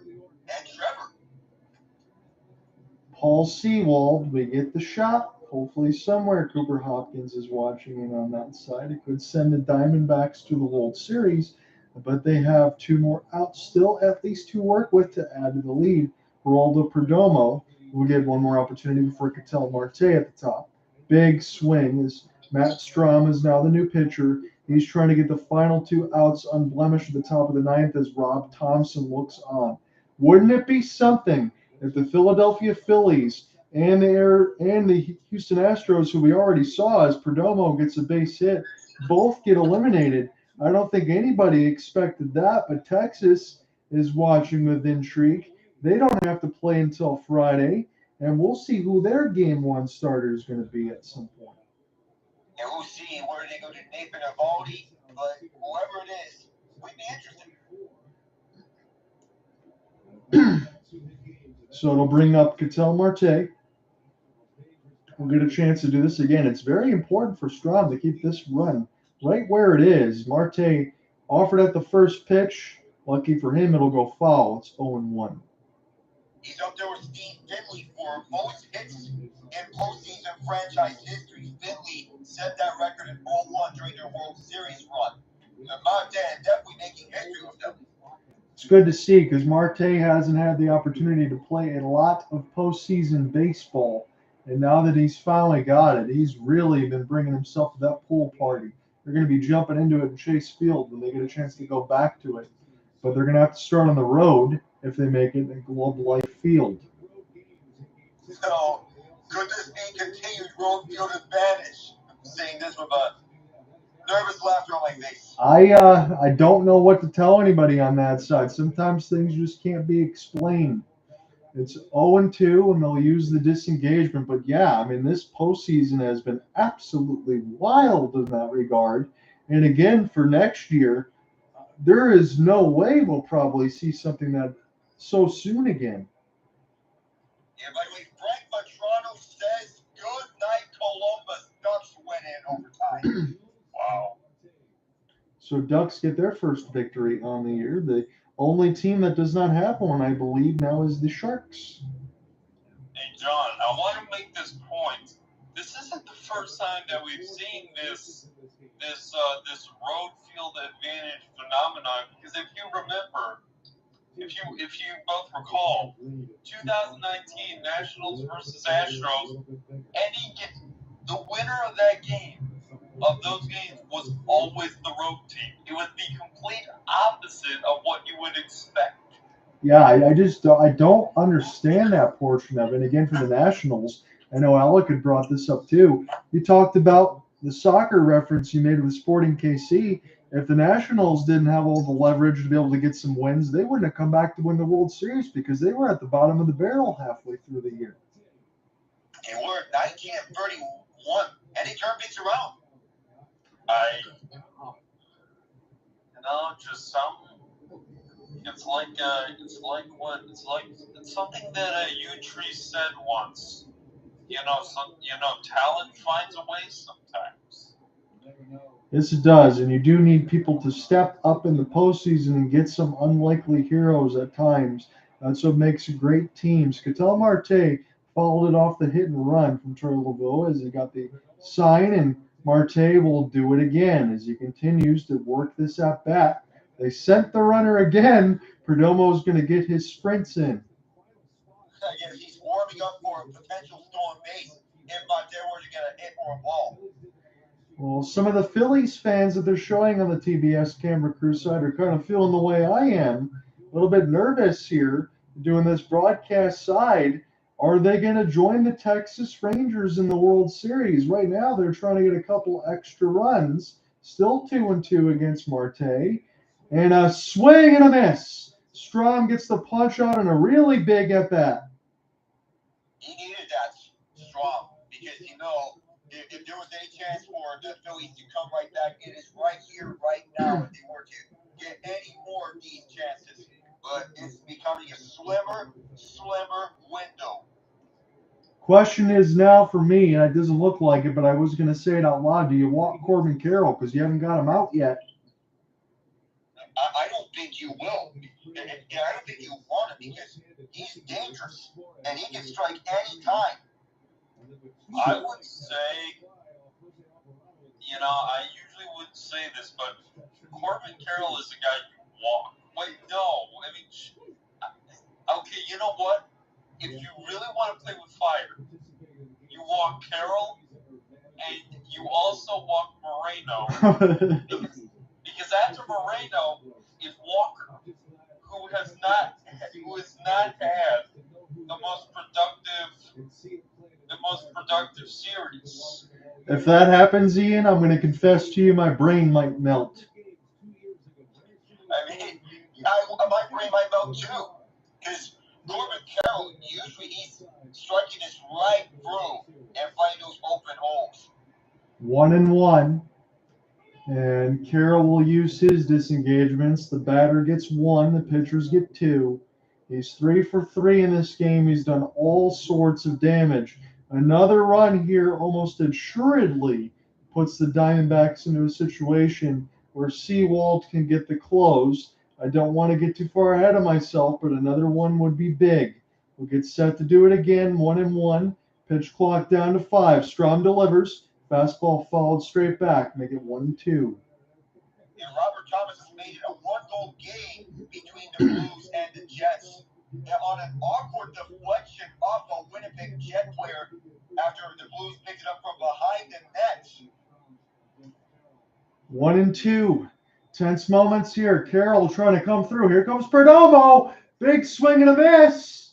I don't think it's going to matter anyway. It was 2 outs. They get the punch out. So the Phillies need at least 2 to try to continue this game. It's Castellanos, Marsh, and Pache when we come back.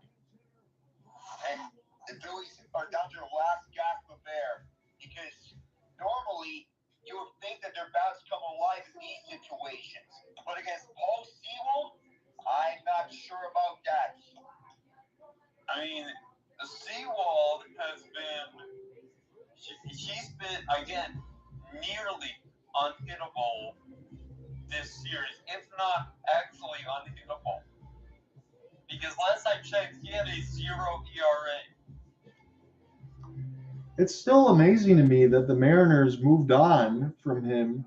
They made a run, but now Seawald's still got an opportunity to play postseason baseball. I don't know if he expected to possibly be pitching for a World Series spot, but here he's going to be, and he's going to try to close out the Phillies, who are up by 2 or down by 2. It's amazing because Paul Seawald, he's had a 0 ERA this postseason, and he comes in as the final piece to the puzzle for the Diamondbacks. Now, I may be saying this once again, but if the Diamondbacks didn't get him, I don't think they get in this position. No. Yep. But everyone is not really breathing easy in Philadelphia, no matter who their fandom is. Well, like you said, it depends on what happens with the Phillies here. If you turn your attention to the Eagles or the Flyers, but again, for Philadelphia, at least for that fan base, all of their teams are usually in it. We got a halftime score here for you. The Phoenix Suns are up 61-46. Booker's got 21. I want to see who's leading. No surprise for the Warriors. It's Steph Curry with 10 on 4 of 11. Klay Thompson got 7. What does Chris Paul have? He's 0 for 6 with 2 points. Yikes. Not the debut Chris Paul won with his new team. And for him to be on the starting lineup, perhaps I'm questioning that a bit. He started the 1, Curry at the 2, Thompson at the 3. They can play small ball here with Wiggins and Looney as the front court. But Thompson, he can play a wing role, switch between shooting guard and small forward. So we will see what happens with that. I'm not quite sure, as I said, between Phoenix and Golden State. It's if I like some of the additions or I like the future of the teams and where they are headed. What's left in front of us now is Game 7 of the NLCS, and we're down to the final 3 outs potentially. Paul Seawald on the mound in the postseason. He has been unblemished. 7 innings pitched, 11 Ks, just 3 hits given up, and 5 saves. If he goes 6 for 6, the Arizona Diamondbacks go to the World Series. I would love seeing Paul Seawald pitch a World Series and close games out if the Diamondbacks Series. He truly deserves this. By the way, empty netters for Morgan Barron. Jets up 4-2. Matt Zuccarello wild 4-3. Nick Castellanos, part of the 7-8-9. It's the Phillies' last hope as Sewald delivers a fastball outside, make it 1-0. And they need Castellanos to break out of his funk right now because he's 0 for his last 21, if I recall. This is not the Castellanos they were looking for heading into the NLCS, not the one that they're looking for from him, especially since he had back-to-back 2-run home run games. Well, he had a rip at a fastball he was late on. It's 1-1. He's going to get a new piece of lumber, it looks like. Yeah, it appears he partially broke it. Well, Sewald's going to have to take a couple extra breaths if he wasn't nervous enough already, just like all of us, waiting to see what happens here. Texas Rangers punch their ticket against the Astros. Who's going to punch it now in the NLCS? Will it be the Phillies? They're going to need 2 more runs to at least tie it. Diamondbacks up 4-2. And the final 3 outs, 1-1 pitch. Castellanos. It's going to be a lazy fly ball to right. And the Diamondbacks are 2 outs away. If anyone were to tell us that the Diamondbacks would be going on a World Series run before the postseason, we'll be in absolute disbelief because all the talk would be between the Atlanta Braves and the Philadelphia Phillies, and maybe even the LA Dodgers if they had a fully healthy pitching staff, or the Milwaukee Brewers as a dark horse. But we didn't expect the Diamondbacks to do this. No, and I completely agree with you, Alek. I split the difference between the Braves and Phillies because it was just too close. I couldn't call one. And so whoever would win that would get in the World Series. But Diamondbacks said, no, that's not the case. It just feels that way. And by the way, it's another day, another tap-in power play goal for Chris Kreider. He has 5 on the year, 2-1 Rangers. 0-1 count, Brandon Marsh. Phillies down to 2 outs. Sewald. Jay Cave on deck. Go ahead. Yeah, they have Jay Cave on deck. So Jake Cave now, he's going to get an opportunity for Christian Pache, who relieved Johan Rojas. And Marsh down against it, 0-2. Rob Thompson trying to pull out any stop that he can. Marsh really needs to get on base here. Sewald looking to lock it down. 93, misses the plate, 1-2. Didn't miss by much, though. If anyone can be trusted in these situations, you have a most reliable group of closers among these last 4 teams that were left between Ryan Presley and Paul Sewald being my top 2. Do it again as Marsh as he follows it straight back. Everybody at the top step for the Arizona Diamondbacks and the Phillies. This is why you watch sports, and this is why you love it. 1-2. Sewald sweeper at 86. It's 2-2 as Marsh trying to work his way back. Yeah, I know Sewald. He's very reliable in these situations. Normally, you would see him going this right inside. 2-2. Marsh puts it the left field line, taking a couple extra steps back, making the catch, and the Diamondbacks are 1 out away. This is the World Series matchup that I never would have expected to see between the Texas Rangers and the Arizona Diamondbacks. With how their seasons have went, it's been a roller coaster of season. It's been a roller coaster of season for these 2 teams. I know Ian mentioned about all the trades that were made around the deadline and what was required and what acquired on that side. Paul Sewald could be one of the biggest pieces right now from the Seattle Mariners to close out the Philadelphia Phillies, who are trying to get back to a World Series for a second straight year. All that Sewald needs to do is get 1 more out. It's Jake Cave. And Joe Erickson X made it 5-3 for Minnesota in the state of hockey. So Jake Cave takes his walk. The Phillies are essentially down to their last out. He's batting .212 in the postseason. He's got to come through in any way. Sewald. He's not messing around here. He delivers 92 on a fastball. It's on the inside black. It's 0-1. This outdoor road field advantage this season could come to play. With Paul Sewell going lights out how the Diamondbacks have an breaking fans' hearts at opposing stadiums. 1-1 now as the fastball misses outside. I'm taking extra breath myself, and I'm starting to feel the heartbeat. Can't imagine what Jake Cave is feeling at this point. This has been a lot of fun to cover this NLCS Game 7. How's it going to end? Seawald, 92, followed straight back, and the Phillies are down to their final strike. Here we go, fellas. I feel my team too.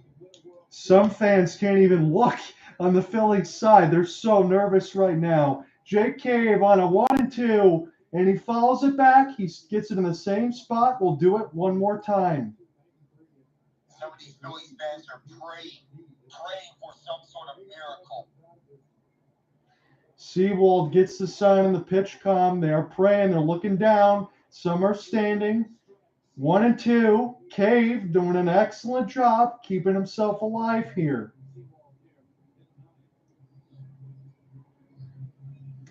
I'm looking on to this Vegas game. 1-2, still the count. It's been 3 straight fouls here for Cave. Seawald trying to finish him off. 1-2, big swing for Cave, but it looks like this is it. The Arizona Diamondbacks are going to the World Series. Chaos. Embrace it. For Arizona that they've done so. The agents of chaos are the Arizona Diamondbacks, a team that lost 100 and plus games a season before, have rebounded to go to the World Series. Congratulations. Well, thank you guys to be joining in on the call with me. I really can't believe what just took place. As Ian said, again, this is the same thing we could say for Texas a couple of years ago. They lost over 100 games. Baltimore, that made the playoffs, lost over 100 games. I know they got dispatched by Texas, but Arizona on this side, they're in the same spot. There is nobody that took Arizona to even make the postseason, and now they're going to be playing in the World Series on the road on Friday. These are the most dangerous types of teams when it comes to a postseason run. Just remember, we saw this with the Florida Panthers in the 2023 Stanley Cup playoffs. We saw this with the Nashville Predators and Montreal Canadiens as well. We saw this with the Miami Heat too when they were 8 seed in last year's NBA playoffs. These are the most dangerous types of teams. No matter the outcome, even if they lose this, there's no shame in going to the World Series.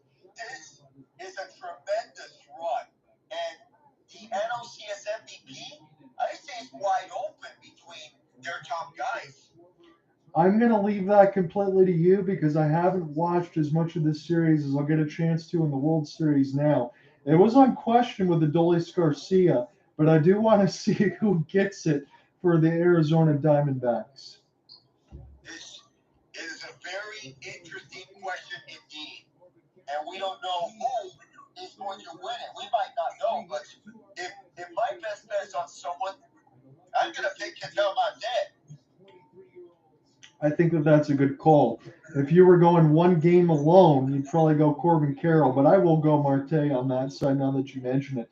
With the long streak that he's had, I think it's really good to see him play some meaningful baseball. I know Ian brought this up too. Ketel Marte has been on some really bad Diamondbacks teams. He's had to play the outfield because they didn't have anyone else to actually play the infield when his major position is second base. This has got to feel so good for him.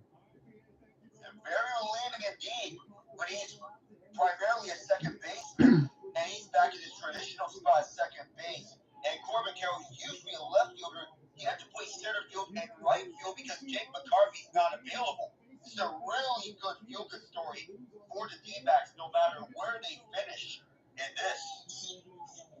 John, I was going to say, you know how earlier how you were saying the Phillies weren't going to use their closer? Right. They didn't use their closer. I think that they And they used him last night. I don't know how many pitches he threw last night, but that can be a factor.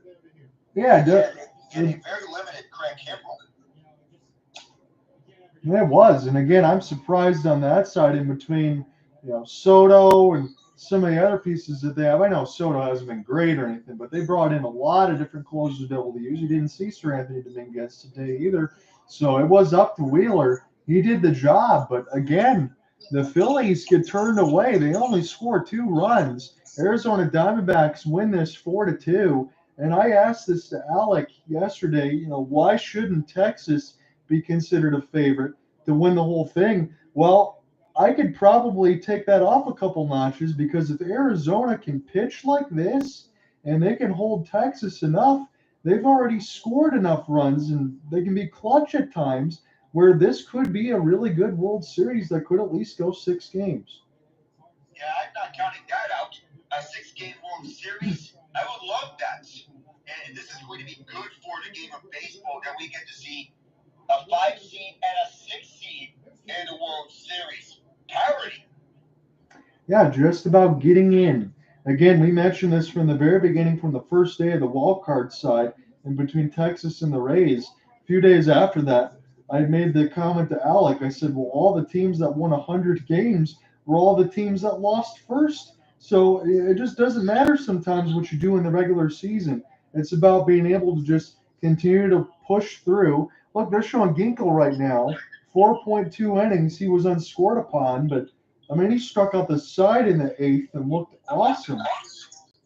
He's been lights out. There's the reason why the D-backs trusted him to be the second guy off the bullpen throughout this season. You expect that Torey Lovullo will go to his top 3 of Thompson, Ginkel, and Sewell for the World Series, much like Oshie goes with Spores, Chapman, Leclerc as his top 3 relievers. What'd you think of Brandon Pfaadt today? It's 4 innings, 2 earned runs, and 7 strikeouts. I mean, it's only 2 runs, and the rest of the way, the bullpen was absolutely lock and key. But I was pretty impressed from what I saw. It's a term called knuckle.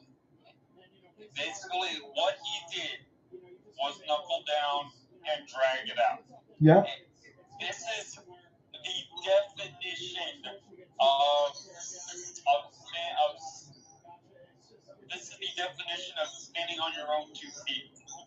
You are Pfaadt is a young pitcher. He's had some MLB experience, but he is told, you're going in. You are the pitcher that is going to start Game 7. And the best pitchers, they take that as a challenge, and they say, bring it. And I gotta say, even with 2 earned runs, Pfaadt brought it. I thought he did. I was really impressed with his off-speed stuff, the fastball that he can mix in. Again, I mentioned this in the open, seeing it from MLB tonight, and saying that he could be the best arm in the Diamondbacks starting rotation going forward. I'll double down on that. I really, really was impressed with it. And now with Texas, again, I guess we'll see if we can do it again. But I wonder what the Game 1 starters will be on both sides, because if I'm Zach Gallen, and I'm not saying this mean or anything, I don't think he's pitched his best baseball at all. But he's going to get another opportunity. Right. In that NLCS, no matter if it is games 1 or 5, he got lit up from time to time. And you look at this, for Zach Gallen, he's usually their ace. Right. But it didn't seem like it in those games. Brandon Pfaadt increasingly earned the trust of Torey Lovullo and the coaching staff. And games like these are a reason why. I think the Rangers are going to go with Montgomery Game 1 and Uvalde Game 2. And Game 3 is going back to Scherzer. I think that's probably a good call on your part. I think that's exactly how I would do it too, whether you flip-flop Uvalde or Montgomery. I think that's exactly how they're lining it up.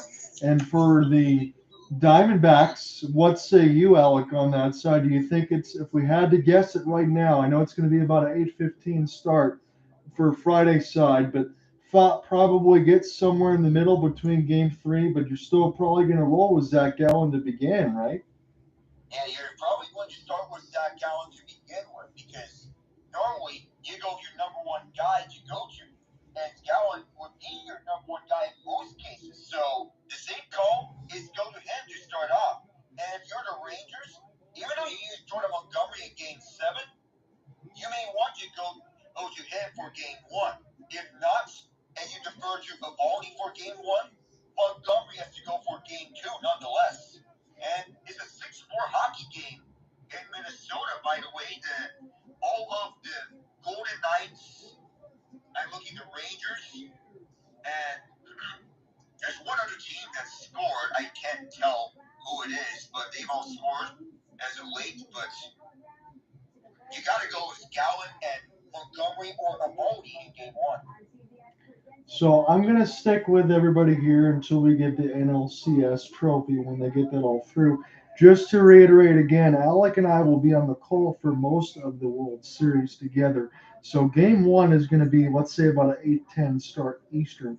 So they'll be there between Friday and Saturday. We'll get the off day Sunday, and then it'll be Monday, Tuesday, Wednesday. So as far as games 3, 4, and 5, I might miss one of those. I'm sure Alek will have the call for that. But we're going to get most of this, and we'll see whether or not the Rangers or the Diamondbacks win the World Series. I did mention this to Alek yesterday.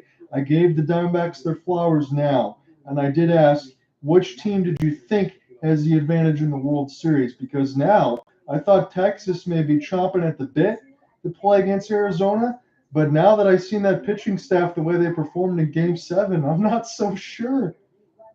Yeah, I'm not so sure either. Well, with how these houses is performing, I'll give Texas the early advantage, but not by much. Arizona's a team that can stick with it and chew right at you. What do you say, Ian? I don't know if he's in here or not, but the amount of stolen bases that I saw really impressed me too. You know, it's kind of funny, Alek. It was the mirror image of what Texas did in that first inning when they got 3 stolen bases on Javier. They got all the stolen bases the Arizona Diamondbacks did against this pitching staff of the Phillies. Oh, by the way, chicken farm cooked by PK Subban, served fresh before John Buccigross and Kevin Weeks in NHL Frozen Frenzy. You know, I don't think the NHL on ESPN doesn't get enough love for what they're putting up right now. It's certainly improving their product, and I'm liking what I'm seeing. So the goals, Edmonton, Minnesota, Evander Kane, and a hat trick for Ryan Hartman.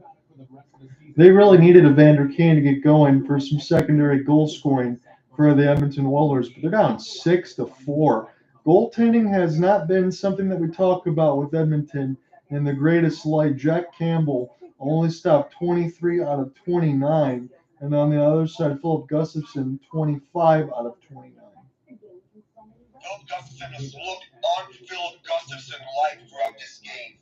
But that's what Edmonton's going to do to you.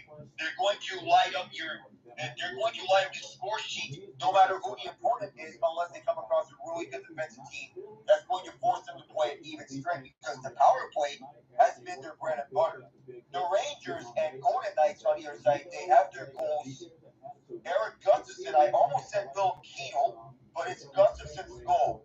And for the Knights, it's Ivan Barbashev who gets Vegas on the board first. Ivan Barbashev gets his second of the season. We saw them win an opening night against the Seattle Kraken, so good to see Barbashev get back on the board. But again, when Vegas could potentially be 7-0, nobody's going to really care about that, because we imagine with Ivan Barbashev, he's going to find his way to work through it and be a big piece going forward for the Golden Knights, just as he was in the Stanley Cup Finals. Yep, and you can imagine that he's going to be key to this team going forward. No matter what the ups or the downs or anything sideways are going through, this Golden Knights team is here to stay, and they set the bar for expansion teams in the NHL. I know the bar for expansion teams in the MLB was set by the Diamondbacks when they won it 4 years into their existence, but the Golden Knights have all but matched that. Yes, they have, and they did set the opening record for the best record undefeated to start the year for any back-to-back potential repeat champion. So, I mean, there's that. The Golden Knights aren't going anywhere anytime soon, at least for the next couple of seasons. And again, they're still doing so without Alek Martinez and a couple other defensive pieces. Zach Whitehead, as we mentioned. Mm-hmm. John, I was going to say, because I know the Diamondbacks pitching coach is Brett Strom, who used to be the pitching coach for the Astros. Mm-hmm. So I bet you tomorrow or something, he calls up Dusty Baker and gives him asks him a little scouting report on the Rangers. I don't think that would be a bad idea. It's not like it's illegal. And I want to mention something about some family connection. We all know about Brian Snitker, the manager of the Atlanta Braves. As I'm looking, Troy, his son, is part of the Astros coaching staff. Yes.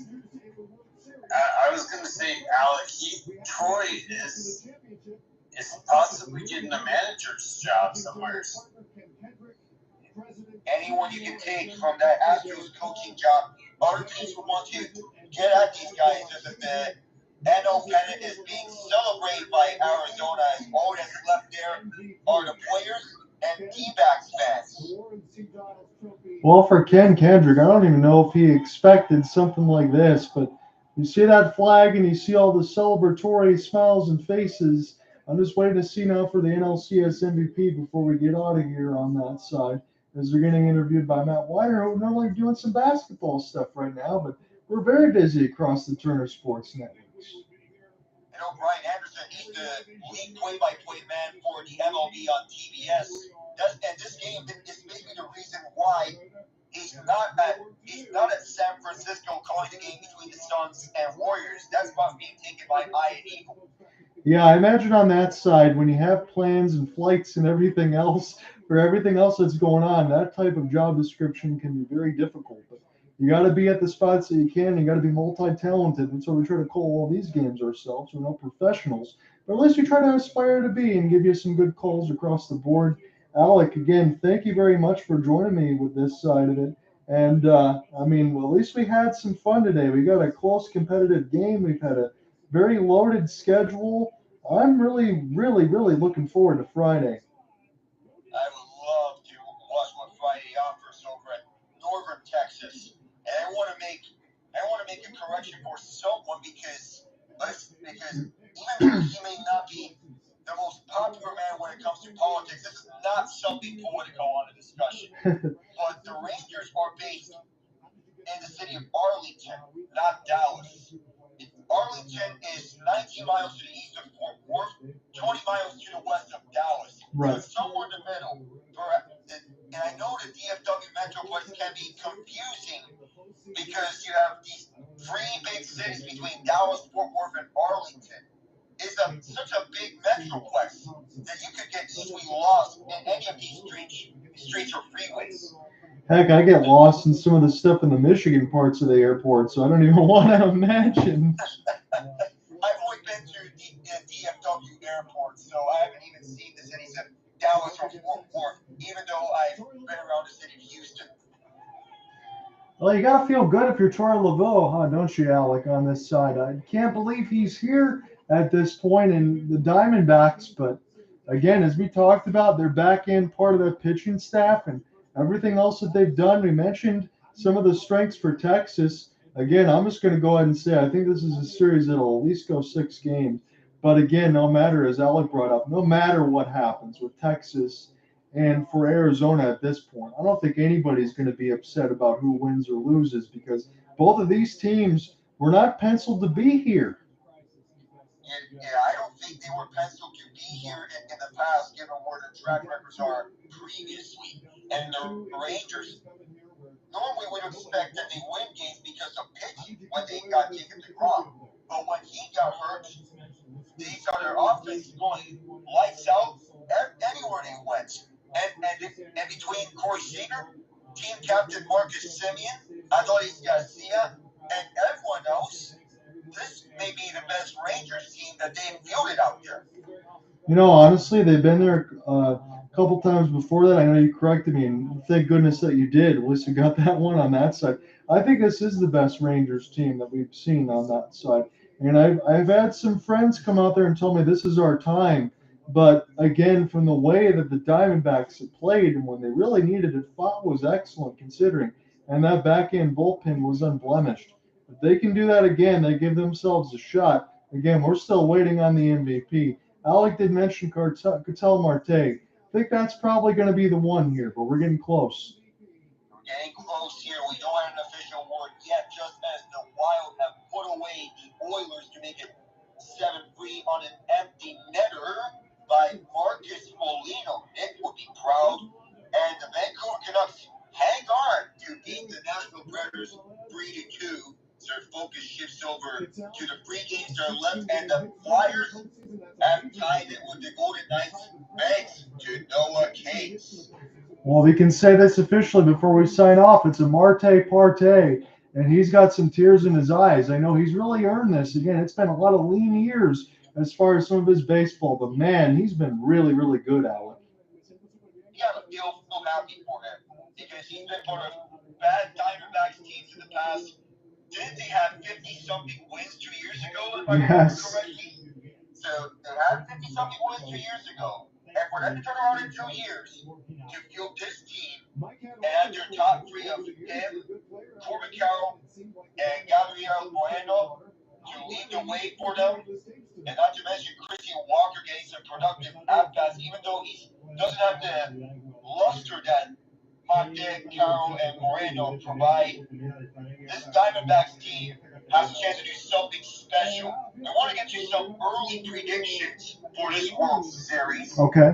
Maybe we do something onto a preview show for the World Series, but I want to say, I know the Diamondbacks, they are very stingy, but whenever I see the Texas Rangers play, I have to say, it's time. It's time that this Rangers team breaks through, and I feel this may be the year to do it. Both teams have a chance to do something special, but I believe that the Rangers have the chance to have a slightly bigger chance to have the edge in doing it, even though it's not by much. I'll say Rangers in 6. I'm going to lockstep with you. I'll lock it in and say Rangers in 6.